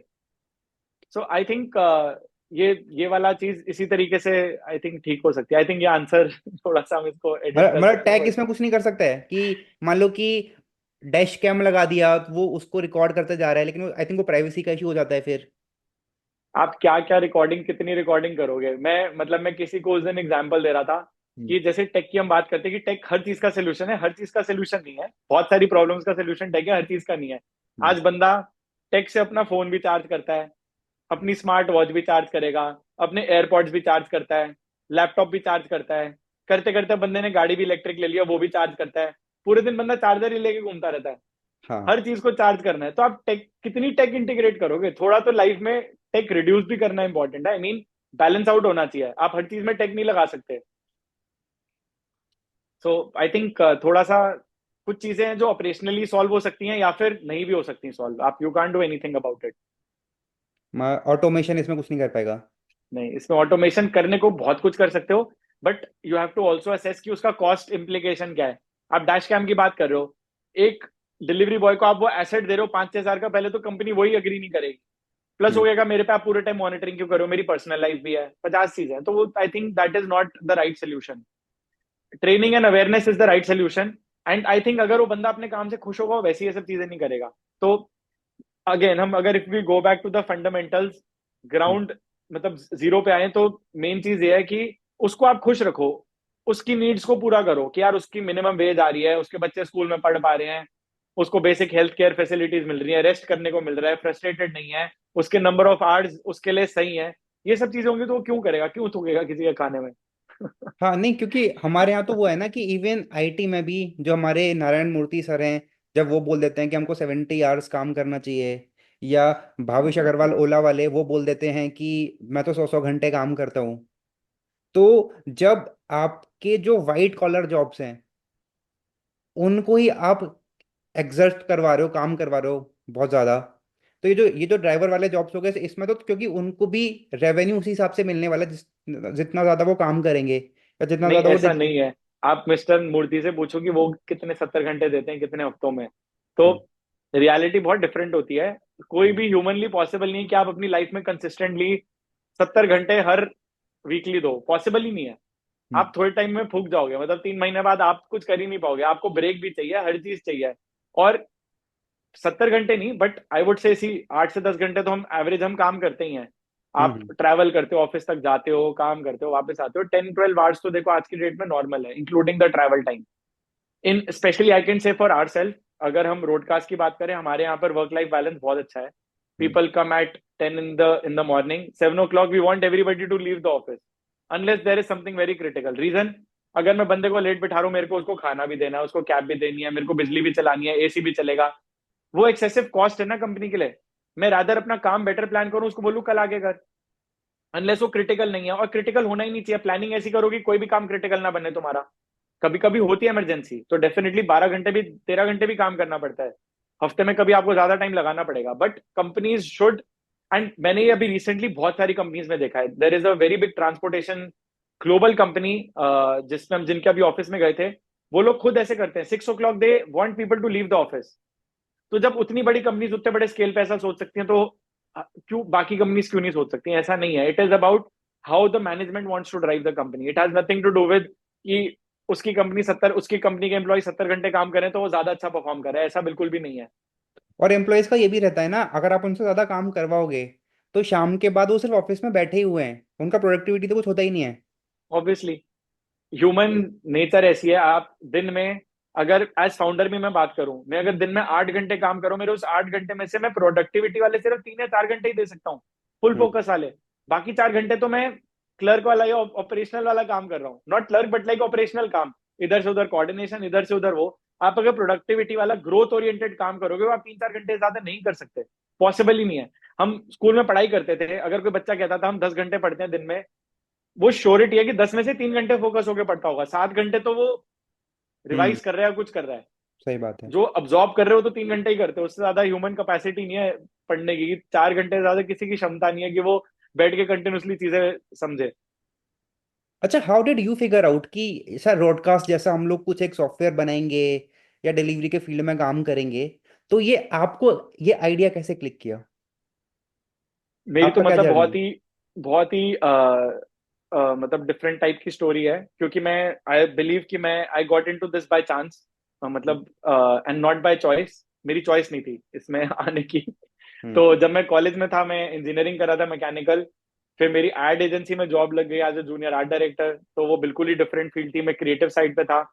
और साइड बाय साइड जब मेरी इंजीनियरिंग मैंने कंप्लीट करी, तो एक दिन ऐसी आइडिया आया कि यार हम इतने फैमिली ट्रिप्स पे जाते हैं, बट एक दूसरे को हम ट्रैक नहीं कर पाते। कोई हम्म। लेफ्ट ले लेता है, कोई राइट ले लेता है, हम कोऑर्डिनेशन ही करते रहते हैं। तो चलो, जब ट्रिप से वापस आएंगे तो एक फ्री ऐप बनाएंगे रोडकास्ट के नाम से, हम्म। जिसमें आप किसी के साथ भी अपनी लोकेशन ब्रॉडकास्ट कर सकते हो। ऐसा कुछ आइडिया था, like WhatsApp live location sharing. Hmm. और उस टाइम पे ऐसा कोई प्रोडक्ट था भी नहीं। फिर हमने वो बनाया, जॉब करते करते उसको हर वीकेंड बड़े बड़े कॉर्पोरेट्स में जाके पिच करा कि लोगों को डाउनलोड कर लो, गेम्स खिलाई, एक्टिविटीज करी, अपना जितना सैलरी का पैसा आता था सब उसमें लगा दिया प्रमोशन में, बट कहीं कुछ नहीं हुआ। दो 2 या 3 हजार डाउनलोड पे पहुंच पाए। फिर हमें कोई मिला जो एक हमारे अर्ली मेंटोर और एडवाइजर थे, उन्होंने कहा कि यार तुमने इतनी अच्छी टेक बनाई है रियल टाइम ट्रैकिंग की, इसको तुम, ये ग्रोफर्स और ऐसी कंपनीज आ रही हैं इतनी सारी इंडिया में ग्रोसरी डिलीवरी, इनके डिलीवरी बॉय की ट्रैकिंग के लिए क्यों नहीं ट्राई करते? तो और तब जोमेटो और स्विगी ये सब डिलीवरी नहीं करते थे, जोमेटो सिर्फ होता था, और वो भी एक लिस्टिंग प्लेटफॉर्म होता था। हाँ, रेस्टोरेंट को आप देख सकते थे उसमें उस हाँ टाइम। करेक्ट, इतना ही था, मेन्यू देख सकते थे और रेटिंग देख सकते थे। तो हमने सोचा चलो बात करके देखते हैं। हमने बात करके जब पता करा, तो 2 3 लोगों ने इंटरेस्ट दिखाया। रिलायंस के साथ हमारा पहला पायलट हुआ था, उन्होंने कहा हमारे स्टोर से घर पे डिलीवरी होती है, ये अच्छी टेक है, हमें दे दो। तो हम्म। वहां से हमें समझ आया कि यार इसका B2B यूज केस ज्यादा बड़ा है।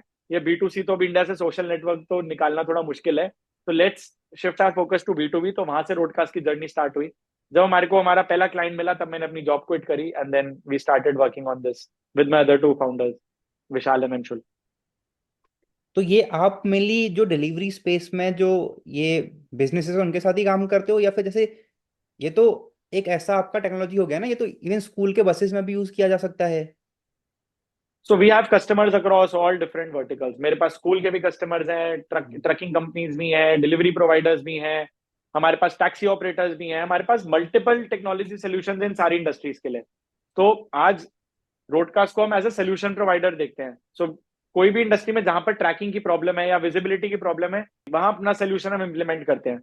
तो इसलिए मेरे पास हर टाइप के वर्टिकल में, हमारे पास मैन्युफैक्चरिंग कंपनीज भी हैं जो अपने प्लांट के अंदर अपने लोगों को ट्रैक करना चाहते हैं, कौन कहाँ मूव कर रहा है। कोई अपनी मशीन्स को ट्रैक करना चाहता है, हम उसमें भी ट्रैकिंग देते हैं। हमारे पास हर टाइप का ट्रैकिंग सोल्यूशन है। तो क्या आपको चैलेंजेस आए, मतलब एक कभी भी क्लाइंट्स को एक्वायर करने के लिए, क्योंकि जनरली हम लोग देखते हैं ना B2B में क्या है कि क्लाइंट्स को एक्वायर करने का प्रोसेस ही इतना लंबा हो जाता है। हम्म। तो आपने क्या चैलेंजेस फेस किए जब आप इस पे कर रहे थे तो? आप कह रहे हो पास्ट में, मैं तो कह रहा हूँ अभी प्रेजेंट भी चल रहे हैं अच्छा। चैलेंजेस। आए नहीं, आ रहे हैं, ऐसे ये क्वेश्चन शुड बी कि आपको क्या चैलेंजेस आ रहे हैं। तो द हम्म फर्स्ट चैलेंज जो आपने बोला कि एक्चुअल में सबसे बड़ा चैलेंज है कि 3 to 6 मंथ्स तो B2B में क्लोजिंग साइकिल है फॉर एनी हम्म कस्टमर। हम्म हमारे साथ एक एडवांटेज है कि हमारे पास IoT बेस्ड भी प्रोडक्ट्स हैं, जो जैसे हार्डवेयर है, आप गाड़ी में लगा दो तो ट्रैकिंग हो जाती है, और कुछ न्यू एज प्रोडक्ट्स हैं। तो थोड़ा सा क्लोजर फास्टर हो जाता है किसी केसेस में, क्योंकि अभी एक नेसेसिटी बन गया है। आज गाड़ी सड़क पे डिप्लॉय नहीं हो सकती बिना GPS लगाए। हाँ तो वो एक फास्टर हमारे लिए क्लोजर है। बट जब एंटरप्राइज सोल्यूशंस की बात करो, ऑब्वियसली टाइम लगता है उसमें। और one of the major challenges जब बिजनेस स्टार्ट किया उस टाइम पे ये चैलेंज था to convince the Indian customer कि भाई तुम्हारे बिजनेस में technology is not a cost, it's an investment. Okay, उनको लगता है सॉफ्टवेयर एक फ्री चीज है, सॉफ्टवेयर पे पैसा थोड़ा लगता है। हाँ, मतलब ये तो मैंने भी कई बार सुना है कि लोग ये बोलते हैं यार कि सॉफ्टवेयर के लिए पैसा कौन देता है। मतलब एग्जैक्टली। यहाँ पर आपको क्या है, आपको कोई प्रोडक्ट हाथ में रख के दिखने वाला चाहिए तो आप उसके लिए पैसा दे सकते हो, लेकिन करेक्ट। सॉफ्टवेयर के लिए पैसा नहीं देते, क्योंकि आज के टाइम पे हमारे यहाँ पे इवन लोग जो विंडोज यूज करते हैं अपने लैपटॉप में या माइक्रोसॉफ्ट के ये प्रोडक्ट्स यूज कर रहे हैं या कुछ भी यूज कर रहे हैं, तो वो सर्विसेज के क्रैक लिए करके उन्होंने कुछ डालते भी हैं। दिया ही नहीं है। हाँ, क्रैक करके डालेंगे, जुगाड़ करके डालेंगे। बट अब हाँ एंटरप्राइज में क्या है, वो आउट ऑफ फियर डालते हैं कि चलो हमारे पे केस ना हो जाए। कोई भी बड़ी एंटरप्राइज पे अब केस हो जाता है अगर आप पायरेटेड यूज करो, तो इसलिए डालते हैं out of fear, hmm, and ना कि आउट ऑफ रिस्पॉन्सिबिलिटी कि हमें पायरेटेड यूज नहीं करना चाहिए। तो पॉइंट ये है कि आज भी अगर उनको ऑप्शन देना गवर्नमेंट की, बोले कि भाई कोई केस नहीं होगा, तो सब पायरेटेड डाल के यूज करेंगे, जबकि उनको ये नहीं पता पायरेटेड में डेटा सिक्योरिटी इशू हो सकता है, बहुत सारी चीजें हो सकती हैं। तो बट पॉइंट ये है कि इंडियन कस्टमर को कन्विंस करना कि भाई IT सॉफ्टवेयर के पैसे हैं, वो बहुत मुश्किल था। इसलिए आप देखोगे अभी पिछले 4-5 साल में चीजें कंप्लीटली चेंज हो गई हैं। अब हमारे यहाँ पर कंपनीज टेक इंप्लीमेंट करने में ज्यादा प्रेफर करती हैं। लार्जर ऑर्गेनाइजेशन, स्मॉलर ऑर्गेनाइजेशन, हर किसी को टेक चाहिए। बट आप आज से 5-7 साल पहले की अगर बात करो, इंडिया में जितनी बड़ी IT कंपनीज थी वो बाहर के लिए सॉफ्टवेयर बनाती थी।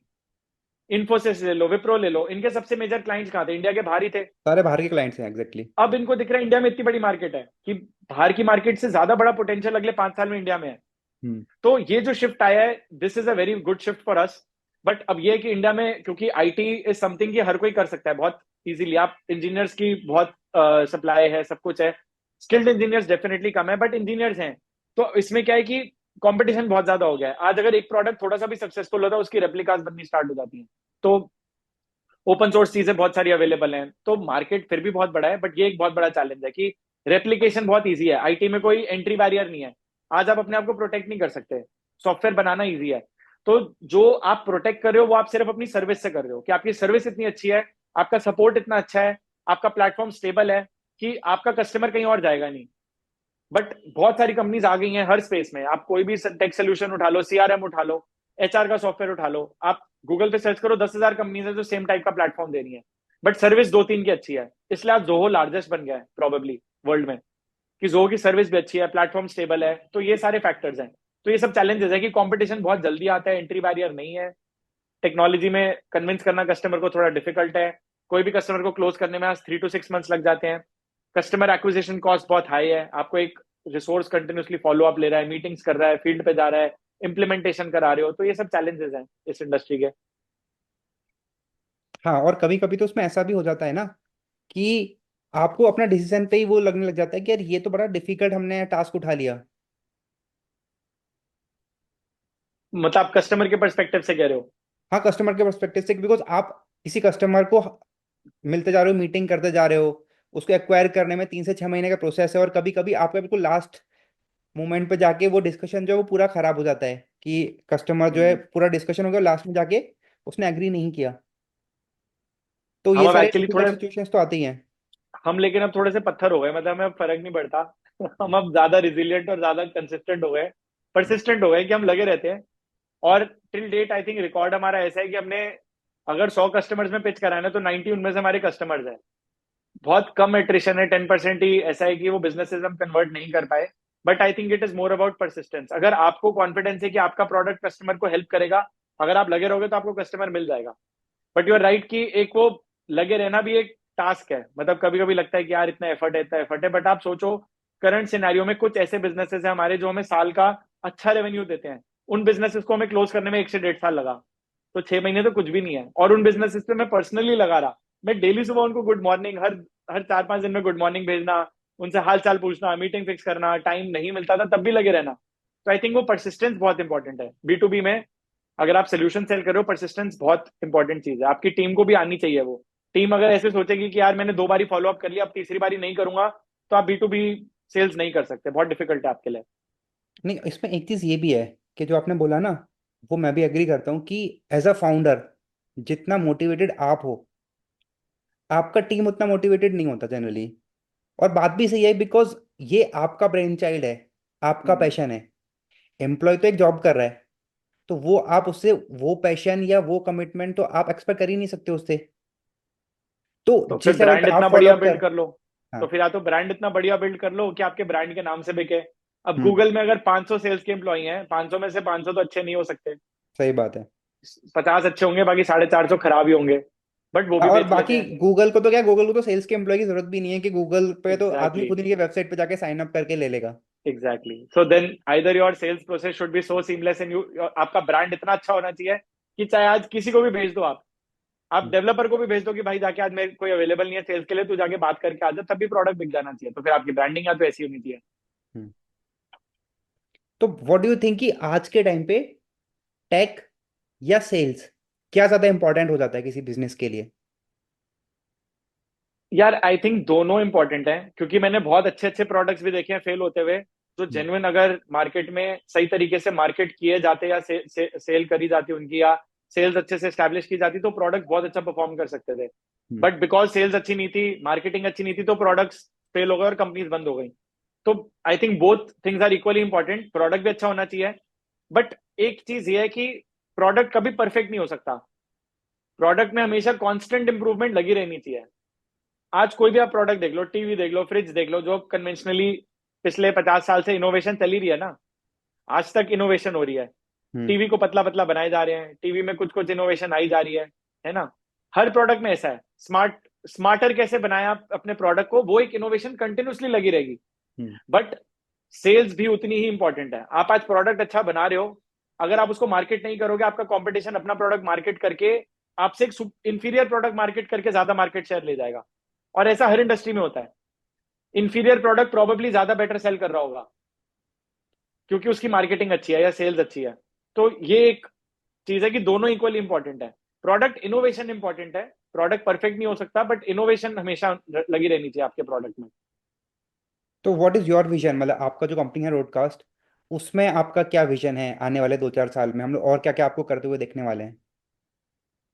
यार हमने अभी एक रिसेंटली नया सोल्यूशन लॉन्च करा है फॉर फॉर अभी for buses and for trucks and for obviously for passenger taxis, which will come very soon, which will actually help in alcohol level detect करने के लिए गाड़ी में, कि आपके ड्राइवर ने अगर ड्रिंक कर रखी है। तो ऐसा कुछ एक हम यूनिक इनोवेटिव सोल्यूशन ला रहे हैं, जिसके बारे में भी आप you will see some news about it very soon in the papers also. Hmm. We are doing some pilots. तो द पॉइंट इज, सी हम जिस इंडस्ट्री में है ना, हमारा फोकस है 2-3 चीजों पे। पहला, हम कैसे रोड पे सेफ्टी को इंप्रूव करें। सेफ्टी हमारे लिए एक बहुत इंपॉर्टेंट चीज है, चाहे वो डिलीवरी बॉय की सेफ्टी है, चाहे गाड़ी की सेफ्टी है, पैसेंजर की सेफ्टी है। ट्रैकिंग अल्टीमेटली आप क्यों करते हो? मटेरियल की सेफ्टी के लिए, या पैसेंजर की सेफ्टी के लिए, या ड्राइवर की सेफ्टी के लिए। तो एक तो safety is one of our biggest angles we are bringing in products to increase enhance visibility and safety. Second, हम अपने जो भी प्रोडक्ट्स ला रहे हैं, सेफ्टी के साथ साथ कॉस्ट ऑप्टिमाइजेशन तो ऑब्वियसली एक फैक्टर है। तो हम अपने इन प्रोडक्ट्स को ग्लोबल ले जाना चाहते हैं। आज हम इंडिया में काम कर रहे हैं, हम मिडिल ईस्ट में काम कर रहे हैं, बट हम चाहते हैं हम और भी कंट्रीज में अपने प्रोडक्ट से कुछ इम्पैक्ट ला पाए। अगर हम अपनी कंपनी की ग्रोथ विजन की बात करें, तो हम अगले 2 से 3 साल में 500 करोड़ का टॉप लाइन करना चाहते हैं, प्रॉफिटेबली। लॉस हम्म। करके नहीं, प्रॉफिटेबली, क्योंकि मार्केट में आज बहुत ऐसी कंपनीज है जो हमारी स्पेस में है, बहुत फंडिंग रेस कर चुकी है, but they are doing massive losses. So we don't want to build a business which is based on loss. तो लॉस तो हमने पिछले 8 साल में नहीं करा और अभी भी नहीं करेंगे। हम एक profitable, sustainable, actual business create करना चाहते हैं, जो कुछ इंपैक्ट क्रिएट करे, चाहे सेफ्टी के परस्पेक्टिव से हो, चाहे वो कॉस्ट रिडक्शन के परस्पेक्टिव से हो। तो I think that is the vision. एक तो आपने जो सेफ्टी वाला बताया ना, वो मेरे को बहुत अच्छा लगा, ये अल्कोहल डिटेक्शन का जो आपने बताया है। आई थिंक आज के टाइम पे भी कुछ बाहर के कंट्रीज में तो हम लोग सुनते हैं कि ये मैन्युफैक्चर्ड कार में ही आ रहा है, कि आप जब कार स्टार्ट होगा तो अल्कोहल डिटेक्ट करने के बाद ही कार स्टार्ट कर पाएंगे। ऐसा कुछ भी है? तो आप कुछ उस तरीके का सॉल्यूशन प्लान कर रहे हो, या क्या प्लान कर रहे हो आप? Exactly. It is something like that only. We've already made the prototype. We are also doing pilots. But abhi bahar bhi it is not a standard. It is not a standardized solution. So sorry, 1 second. Okay. Sorry एक call आ गया था। हाँ, बाहर भी it is not a standardize solution अभी। मतलब market में ये है कि यहाँ B2C में अगर लगा दिया तो लोग गाड़ी खरीदनी बंद कर देंगे, मतलब ये तो आपको पता ही है प्रॉब्लम जो है। बट सही बात। एटलीस्ट B2C में वो स्टैंडर्डाइज कर सकते हैं, अगर वो B2B में स्टैंडर्डाइज हो जाए। B2B में तो देखो वो होना बहुत इंपॉर्टेंट है। अभी पीछे भी एक न्यूज आई थी, हरियाणा में किसी बस वाले ने बच्चों पे बस डाल दी बिकॉज ही वाज ड्रंक और समथिंग ऐसा कुछ था। 4-5 बच्चे उसमें मतलब कैजुअलिटीज भी थी, which is very sad. At least आप B2B में, जहां पर पैसेंजर की बात है, हाँ, स्कूल टैक्सीज बस हो हो गई, गए, ये आपके जो कैब्स हो गए, पब्लिक उसमें ट्रांसपोर्टेशन हो गया, कैब्स हो गई, पब्लिक। इनमें तो आप मैंडेटरी करो। जब एक बार यहां से ये सोल्यूशन ड्राइव होगा, तब आप कस्टमर को बोल सकते हो कि भाई OEM अब इसको मैंडेट कर रहा है हर गाड़ी में। वैसे कार्स में जनरली ये आने भी लग गया है कि जब आप एक स्पीड लिमिट से ऊपर जाते हो तो वो सायरन बजना शुरू हो जाता बीप है, करता वो है। आपको वार्निंग देता है। यस। मतलब वही केसेस में ऐसा भी हो सकता है कि ये वार्निंग जो पैसेंजर बसेस हो गए या वो हो गए, तो उसमें अगर स्कूल बस है तो स्कूल के अथॉरिटीज तक भी पहुंच जाए।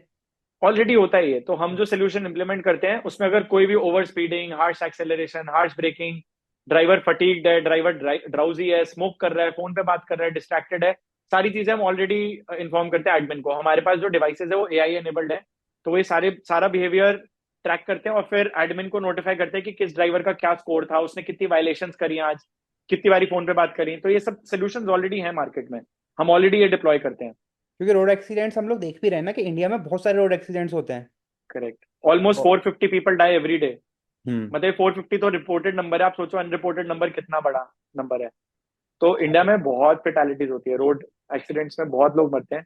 अभी हम पीछे किसी एक कॉन्फ्रेंस में अटेंड कर रहे थे where I was speaking, so we were talking about this only. India hmm. Is the highest, has the highest number of road accidents every year. So how do we bring it down?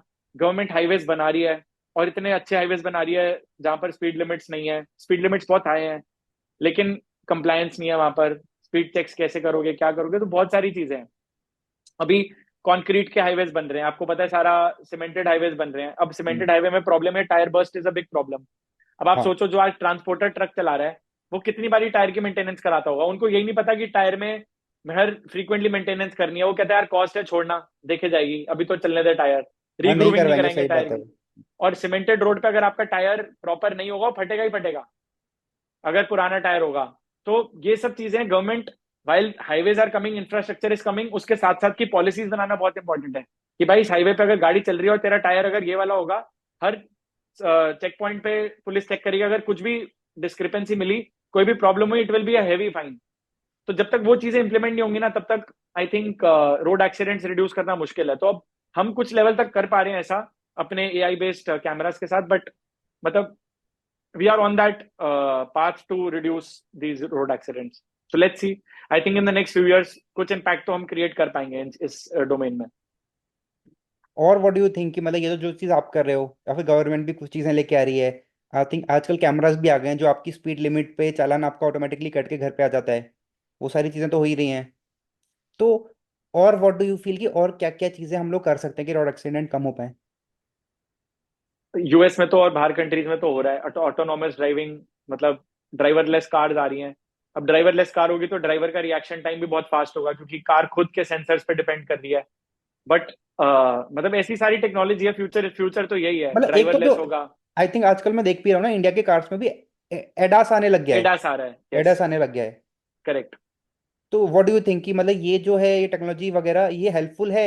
या India में तो हम लोग definitely. ये बोलते हैं ना कि भाई इंडिया में तो रोड्स पे तो क्या रहता है कि रोड्स पे तो आपको जानवर भी रहता है सामने से। तो हम्म। वहां पे ऑटोनोमस एडास काम करेगा। बिल्कुल करेगा, उसको ट्रेन करेंगे तो काम करेगा। अभी ADAS 2, ADAS 3 जैसे ADAS एडवांस हो रहा है। आप हम्म। ये सोचो, अभी सबसे चीज है फॉरवर्ड कोलिजन वार्निंग अगर होती है, गाड़ी अपने आप ब्रेक मार देती है। हम्म। ठीक है। अब आप ये इमेजिन करो, एक सिचुएशन है जिसमें फॉग है। हम्म। फॉग में आपने देखा ना पाइलअप कैसे होता है गाड़ियों का। अगर ADAS लगा होगा, वो लाइडार पे वर्क करता है, लाइडार पे वर्क करता है, रेडार होता है, लाइडार होता है, तो उसमें हमारे को पहले इंटीमेशन मिल जाएगी कि आगे कुछ ब्लॉकेज है। तो वो सब चीजें तो अवॉइड हो ही सकती हैं टेक्नोलॉजी से, डेफिनेटली। उसको ट्रेन कर दो कि अगर कोई एनिमल आ गया, उसका रिएक्शन टाइम रिड्यूस हो जाएगा, वो एनिमल भी डिटेक्ट कर पाएगा। पेडेस्ट्रियन तो डिटेक्ट करते ही हैं हम, अभी भी पेडेस्ट्रियन आप डिटेक्ट कर सकते हो। रेड हम्म। लाइट जंप हो रही है, वो डिटेक्ट हो सकता है। बहुत सारी चीजें हैं। वो तो जैसे जैसे टेक्नोलॉजी एडवांस होगी। इंडिया में ऑब्वियसली प्रॉब्लम सिर्फ ये है कि लोग रोड रूल्स फॉलो नहीं करते, ड्राइविंग रूल्स फॉलो नहीं करते। हम्म। पेडेस्ट्रियन पे गाड़ी रोकेंगे, पेडेस्ट्रियन क्रॉसिंग के आगे। अगर ये सब चीजें पॉलिसीज स्ट्रांग हो गई तो ऑटोमेटिकली एडास भी वर्क करेगा। रोड की लाइनें प्रॉपर पेंटेड होंगी तो एडास सिस्टम डिटेक्ट कर पाएगा कि मैं किस लेन में चल रहा हूँ। अभी लेन ड्राइविंग नहीं है, लेन ड्राइविंग नहीं है तो ऑटोमेटिकली एडास फेल कर जाता है, कोई कहीं से भी ओवरटेक कर लेता है, लेफ्ट से भी करेगा राइट से भी करेगा। तो ये सब सॉलिड लाइन होगी। लोगों को अभी ये भी नहीं पता, मतलब आई वाज सरप्राइज, सिटी में जो लोग गाड़ी चला रहे हैं उनको ये भी नहीं पता कि सॉलिड लाइन और डॉटेड लाइन में डिफरेंस क्या है। तो जब हाँ लोगों मतलब को ये कहाँ पे आप बेसिक, ओवरटेक कर सकते हो, कहाँ पे आप लाइन चेंज नहीं कर सकते, वो उनको नहीं पता। सही बात है। एग्जैक्टली उनको बेसिक्स ही नहीं पता। तो आप अभी एडास तो मतलब बहुत नेक्स्ट लेवल चीज है। पहले ये तो अवेयरनेस लाओ लोगों में कि सॉलिड लाइन क्यों होती है, डॉटेड लाइन क्यों होती है। हाँ, और जैसे राइट वाला हो गया कि राइट वाला जनरली आपका ओवरटेकिंग लेन होता है, तो वहां पे हम लोग देखते हैं कि बहुत सारे ट्रक्स हैं जो स्लो स्पीड में राइट के वाली लेन पे चलाता जा रहा है कंटिन्यूस। एग्जैक्टली वो हटेगा भी एग्जैक्टली नहीं, तो आपको फिर लेफ्ट से ओवरटेक करना पड़ता है उसके वाले केसेस में। एग्जैक्टली अब उनका भी चालान काटने का सिस्टम आ रहा है, उसमें भी आ रहा है, अगर वो राइट लेन में चलेगा उसका चालान कटेगा। हम्म। सो मतलब धीरे धीरे चीजें इंप्लीमेंट हो रही हैं, ऑब्वियसली कुछ तो सुधार होगा। हमने बहुत सुधार देखा है पिछले 8 साल में, अभी जो हमने 1 घंटे में बात करी है। अब पिछले और 4-5 साल में और ट्रांसफॉर्मेशन मिलेगी। हम फिर जब 2-3 साल बाद ऐसे बात करेंगे, we will talk about more advancements which have already happened. हाँ, you are correct, we can be optimistic कि हम चीज़ें तो बहुत सारी हैं करने के लिए। और अगर हम लोग ये सोचेंगे ये बिल्कुल अभी हाथों हाथ हो जाएंगी, बहुत जल्दी हो जाएंगी, तो जल्दी नहीं तो हो नहीं हो सकती। पाएंगी। लेकिन हाँ, एक ग्रेजुअली धीरे धीरे चीज़ें होंगी। करेक्ट। हम तो ऑप्टिमिस्टिक होना ही पड़ेगा। हम जिस बिजनेस में है उसमें अगर हम ऑप्टिमिस्टिक नहीं होंगे तो फिर कौन होगा? हमारा बिजनेस ही नहीं चलेगा अगर हम ऑप्टिमिस्टिक नहीं होंगे। नहीं, परफेक्ट परफेक्ट, आपने सही बोला। और वो भी है कि अभी जो हमने आज डिस्कशन किया और बाकी सारे जो चेंजेस हो जाएंगे, कुछ टाइम बाद फिर से कनेक्ट करेंगे और इसी एब्सोल्युटली। को हम लोग आगे कंटिन्यू भी करेंगे। कोई लास्ट मैसेज अगर आप देना चाहो इसको वाइंड अप करने से पहले। लास्ट मैसेज आई थिंक यही है कि ये डिस्कशन, ऐसी डिस्कशन लोगों को लार्जर लेवल पे करना बहुत इंपॉर्टेंट है। अराउंड जैसे हम डिलीवरी की बात कर रहे थे कि वाइल कन्वीनियंस भी आ रही है, सब कुछ हो रहा है, कि जो हमारा इस पूरे जो इकोसिस्टम में, जो डिलीवरी के बिजनेस में जो सबसे इंपॉर्टेंट चीज है वो है डिलीवरी बॉय। हम्म। उनकी नीड्स और उनकी लाइफ को कैसे इंप्रूव करा जाए, वो एक डिस्कशन आई थिंक बहुत इंपॉर्टेंट है, जो लोगों को और ज्यादा करना चाहिए। और एक सस्टेनेबिलिटी तो डेफिनेटली है कि यार कार्बन फुटप्रिंट कैसे रिड्यूस हो, एनर्जी एफिशिएंट और कैसे बने। बट उससे भी पहले आई थिंक फर्स्ट चीज है, ह्यूमन नीड है कि डिलीवरी बॉयज को अच्छा एक लाइफस्टाइल मिलना चाहिए। मतलब एक वो बहुत इंपॉर्टेंट है, उनको सिक्योर फील होना चाहिए उनको, जिससे वो आगे की जनरेशन को इंकरेज करे कि यार ये अच्छा, this is a good profession to be in. और I think at least that is the as a only thing. As a consumer जो कि डिलीवरी ले रहा है, जब डिलीवरी बॉय या डिलीवरी राइडर उसके घर पे जा रहा है, एटलीस्ट थोड़ा सा वो रेस्पेक्टफुली बिहेव भी कर ले, तो वो भी बहुत बड़ा एक चेंज होगा। एब्सोल्युटली यार। आप सोचो, हम तो क्योंकि इस बिजनेस में हम बहुत कुछ करते हैं, मतलब पानी भी ऑफर करते हैं, जो डिलीवरी बॉय आता है उसको पानी ऑफर करेंगे, कुछ है। इनफैक्ट आप अगर जब भी आपको टाइम मिलेगा, आप यूट्यूब पे हमारे जाके एक वीडियो देखना। हमने दिवाली पे डिलीवरी बॉयज रैंडमली बुलाए थे अपने ऑफिस में। हम्म। Amazon, स्विगी, फ्लिपकार्ट, जो डिलीवरी बॉय आया था उसको हमने, क्योंकि वो दिवाली के टाइम आ रहे थे, दिवाली वाले वीक में, तो हमने हम्म। उनको ऑफिस में बुलाया, उनके साथ गेम्स खेली और उनको लिटरली कैश बांटा, 2,000-3,000 रुपए। एंड वो भी सरप्राइज थे। जैसे एक वो बॉल से ग्लास गिराने वाली गेम थी, वो खिलाई और उनको सीधा, उसने नहीं भी गिराया तो 2,000 रुपए। तो वो बहुत सरप्राइज थे कि यार ऐसा कोई क्यों कर रहा है। तो हमें था कि यार उनको, वो बेचारे अपनी दिवाली छोड़ के कर रहे हैं, तो we did some interesting activity with the delivery boys and they were very happy. मतलब जेन्युइन इमोशंस कैप्चर हुए थे उस एक्टिविटी में। उनके साथ हमने फोटोज खिंचवाई, उनको चॉकलेट्स दी, बहुत अच्छा था, मतलब बहुत अच्छे से। They look forward to these things. So if you give them respect, I think उससे बेटर कुछ नहीं है। उनको रिस्पेक्ट दो पहले, तो वही सबसे ज्यादा इंपॉर्टेंट है कि पहले रिस्पेक्ट दो। हाँ, मतलब उनको बहुत जगह तो एकदम थर्ड ग्रेड सिटीजन की तरह ट्रीट किया जा रहा है। इवन अभी जोमेटो के जो फाउंडर थे दीपेंद्र, उन्होंने भी एक वीडियो बनाया था ना कि जब वो एम्बियंस मॉल लिफ्ट, में या कहीं पर गए थे, तो उनको लिफ्ट लिफ्ट में अलाउड नहीं है। या उनको पता नहीं कुछ नीचे से स्टेयर्स वगैरह थे, वो करेक्ट। उनको यूज करवा रहे थे। तो ऐसा सोसाइटीज करेक्ट। में बहुत जगह होता है जहाँ पे डिलीवरी राइडर्स को क्या लिफ्ट यूज नहीं करने दिया जा रहा है। अगर उनको 4-5 मंजिल भी जाना है तो वो सीढ़ियों से जा रहे हैं। करेक्ट। तो एटलीस्ट ये शिफ्ट तो एब्सोल्युटली अगर राइट। आई थिंक ये डिस्कशन करना ज्यादा इंपॉर्टेंट है। हाँ, मतलब ये तो हो गया कि जैसे वो तो हमारे लिए ही हो गया, क्योंकि हम ही लोग तो दिन में 3-4 डिलीवरी मंगा रहे हैं अलग अलग प्लेटफॉर्म से। तो ये तो हमारा भी बनता है ना कि जो हमारे पास डिलीवरी करने आ रहा है, एटलीस्ट अगर हम उसको थोड़ा सा रेस्पेक्टफुली बिहेव ही कर दें, तो एक थोड़ा सा उनको भी अच्छा लगेगा। बिल्कुल नहीं, उनको ये सब बेसिक एमेनिटीज देनी चाहिए, लिफ्ट और ये सब यूज करने देना चाहिए। नहीं तो एक अलग सर्विस लिफ्ट है, उसको यूज करना होना चाहिए बिल्डिंग में। वो भी तो इंसान है यार, वो कितने कितनी बारी दिन में ऊपर नीचे करेगा, हर चीज है, सारे फैक्टर्स हैं। And it is a joint, I think it is a community lead thing. It is not कि जोमेटो डिसाइड करे तो ठीक हो जाएगा या हम डिसाइड करें, सबको ज्वाइंटली डिसाइड करना पड़ेगा कि यार ये हमें इम्प्रूव करना है और इस पे और डिस्कशन होनी चाहिए, और ब्रांड्स को और कंपनीज को इस पे बात करनी चाहिए, क्योंकि उनकी उनका जो कोर है that is being run by delivery boys. आज D2C ब्रांड्स उनका कोर डिलीवरी बॉय है, वो डिलीवरी बॉय नहीं होगा तो आज उनका बिजनेस, उनका प्रोडक्ट नहीं पहुंचेगा कस्टमर तक। तो everybody should I think talk about it and do something about it. हाँ, और ये तो कंपनीज का हो गया। आई थिंक कंज्यूमर्स को भी, मान लो जो कोई हाई राइज सोसाइटी है, तो आपको भी अपनी सोसाइटी में कोऑर्डिनेट करके जो भी सोसाइटी के लेवल पे डिस्कशंस होते हैं, वहां पे ये पॉइंट आपको भी लेके आना चाहिए कि भाई हमारे सोसाइटी में ऑलमोस्ट एवरी पर्सन आज के टाइम पे डिलीवरी करके प्रोडक्ट्स मंगा रहा है। करेक्ट। तो वी शुड ऑल्सो गिव उनको एक थोड़ा सा प्रिविलेज हमको देना चाहिए कि एटलीस्ट पानी उनको दे दें हम सोसाइटी के अंदर, या उनको लिफ्ट अलाउ करने दें। Absolutely, 100%. We've tied up with resting areas on our platform. So this came in the news also. Roadcast ने क्या करा था, हमने बहुत सारे प्राइवेट रेस्टिंग एरियाज और ये सब रेस्टोरेंट से टाई अप करा हुआ है, जहां पर delivery boys if they are using our application they can go, they can use the washroom, they can rest or something like that, जो भी फैसिलिटी जहां अवेलेबल होगी, क्योंकि वो बेचारे अभी वॉशरूम भी उनको अगर कहीं यूज करना होता है they are going on the street, which is not right. So I think ये सब चीजें भी इंपॉर्टेंट है। बेसिक अमेनिटीज अभी तो पहले बेसिक्स है, बेसिक बेसिक चीजें। नहीं, आई थिंक ये डिस्कशन तो बहुत अच्छा है, और आई थिंक इस पे हम लोग एक पूरा पूरा पॉडकास्ट भी कर सकते हैं आगे चल के। और श्योरली इस पे करेंगे, क्योंकि बहुत सारे डिस्कशंस हैं जो कि अभी और भी करने हैं, बट क्योंकि टाइम को कांस्टेंट है, तो इसको यहीं पे वाइंड अप करते हैं। बट एक श्योर। नेक्स्ट पॉडकास्ट हमारा जरूर ड्यू रहेगा, उस पर ये सारे पॉइंट्स जो बच गए हैं उसको हम लोग जरूर कवर करेंगे आपके साथ। 100%, 100%।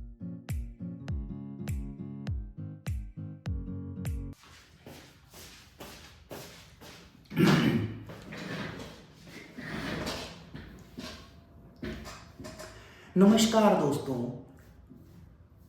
हेलो दोस्तों। आज के इस पॉडकास्ट में हमारे साथ हैं रोडकास्ट के फाउंडर राहुल मेहरा। हेलो दोस्तों, आज के इस पॉडकास्ट में हमारे साथ हैं रोडकास्ट के को-फाउंडर राहुल मेहरा, और आज का जो ये पॉडकास्ट है, एक बहुत ही इंसाइटफुल डिस्कशन हुआ है डिलीवरीज के बारे में, लॉजिस्टिक्स के बारे में। आपके लिए इम्पोर्टेंट ये इसलिए है क्योंकि आज के टाइम पे हम लोग कुछ ना कुछ ऑनलाइन मंगवाते ही हैं। डिलीवरी कंपनीज ऑनलाइन जो ऑर्डर करती हैं वो किस तरीके से डिलीवरी काम करती है। आज के टाइम पे हाइपर कॉमर्स, क्विक कॉमर्स और इतने सारे ई कॉमर्स कंपनीज आ चुके हैं। 10 मिनट में अगर डिलीवर हो रहा है तो उसके पीछे क्या साइंस है, क्या टेक्नोलॉजी है। अगर देश के एक कोने से दूसरे कोने तक डिलीवरी हो रही है तो वो किस तरीके से काम करती है। और सिर्फ डिलीवरी ही नहीं, एक और बहुत इंपॉर्टेंट पॉइंट है नंबर ऑफ रोड एक्सीडेंट्स। तो कैसे technology number of road accidents को कम करने में हेल्पफुल हो सकती है, क्या ट्रैकिंग डिवाइसेस इस चीज़ को कर सकते हैं, क्या सॉफ्टवेयर्स इसको हेल्पफुल हो सकते हैं इस काम में, क्या ट्रैकिंग डिवाइसेस यूज़ करके नंबर ऑफ रोड एक्सीडेंट्स को कम किया जा सकता है, क्या सॉफ्टवेयर कुछ हेल्प कर सकता है। ऐसा बहुत ही इंसाइटफुल कन्वर्सेशन हमने किया है राहुल के साथ। So without a further ado, let's get started with this podcast.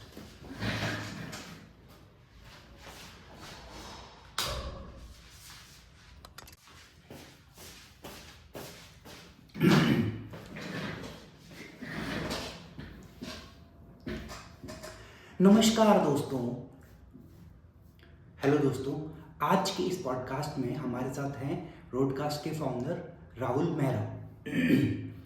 Hello दोस्तों, आज के इस पॉडकास्ट में हमारे साथ हैं रोडकास्ट के को-फाउंडर राहुल मेहरा, और आज का जो ये पॉडकास्ट है, एक बहुत ही इंसाइटफुल डिस्कशन हुआ है डिलीवरीज के बारे में, लॉजिस्टिक्स के बारे में। आपके लिए इम्पोर्टेंट ये इसलिए है क्योंकि आज के टाइम पे हम लोग कुछ ना कुछ ऑनलाइन मंगवाते ही हैं। डिलीवरी कंपनीज ऑनलाइन जो ऑर्डर करती हैं वो किस तरीके से डिलीवरी काम करती है। आज के टाइम पे हाइपर कॉमर्स, क्विक कॉमर्स और इतने सारे ई कॉमर्स कंपनीज आ चुके हैं। 10 मिनट में अगर डिलीवर हो रहा है तो उसके पीछे क्या साइंस है, क्या टेक्नोलॉजी है। अगर देश के एक कोने से दूसरे कोने तक डिलीवरी हो रही है तो वो किस तरीके से काम करती है। और सिर्फ डिलीवरी ही नहीं, एक और बहुत इंपॉर्टेंट पॉइंट है नंबर ऑफ रोड एक्सीडेंट्स। तो कैसे technology number of road accidents को कम करने में हेल्पफुल हो सकती है, क्या ट्रैकिंग डिवाइसेस इस चीज़ को कर सकते हैं, क्या सॉफ्टवेयर्स इसको हेल्पफुल हो सकते हैं इस काम में, क्या ट्रैकिंग डिवाइसेस यूज़ करके नंबर ऑफ रोड एक्सीडेंट्स को कम किया जा सकता है, क्या सॉफ्टवेयर कुछ हेल्प कर सकता है। ऐसा बहुत ही इंसाइटफुल कन्वर्सेशन हमने किया है राहुल के साथ। So without a further ado, let's get started with this podcast.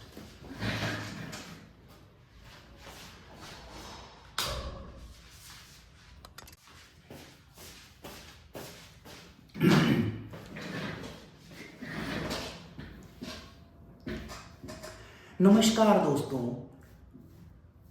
Hello दोस्तों। आज के इस पॉडकास्ट में हमारे साथ हैं रोडकास्ट के फाउंडर राहुल मेहरा। हेलो दोस्तों, आज के इस पॉडकास्ट में हमारे साथ हैं रोडकास्ट के को-फाउंडर राहुल मेहरा। और आज का जो ये पॉडकास्ट है, एक बहुत ही इंसाइटफुल डिस्कशन हुआ है डिलीवरीज के बारे में, लॉजिस्टिक्स के बारे में। आपके लिए इम्पोर्टेंट ये इसलिए है क्योंकि आज के टाइम पे हम लोग कुछ ना कुछ ऑनलाइन मंगवाते ही है। डिलीवरी कंपनीज ऑनलाइन जो ऑर्डर करती हैं वो किस तरीके से डिलीवरी काम करती है। आज के टाइम पे हाइपर कॉमर्स, क्विक कॉमर्स और इतने सारे ई कॉमर्स कंपनीज आ चुके हैं। 10 मिनट में अगर डिलीवर हो रहा है तो उसके पीछे क्या साइंस है, क्या टेक्नोलॉजी है। अगर देश के एक कोने से दूसरे कोने तक डिलीवरी हो रही है तो वो किस तरीके से काम करती है। और सिर्फ डिलीवरी ही नहीं, एक और बहुत इंपॉर्टेंट पॉइंट है नंबर ऑफ रोड एक्सीडेंट्स। तो कैसे technology number of road accidents को कम करने में हेल्पफुल हो सकती है, क्या ट्रैकिंग डिवाइसेस इस चीज़ को कर सकते हैं, क्या सॉफ्टवेयर्स इसको हेल्पफुल हो सकते हैं इस काम में, क्या ट्रैकिंग डिवाइसेस यूज़ करके नंबर ऑफ रोड एक्सीडेंट्स को कम किया जा सकता है, क्या सॉफ्टवेयर कुछ हेल्प कर सकता है।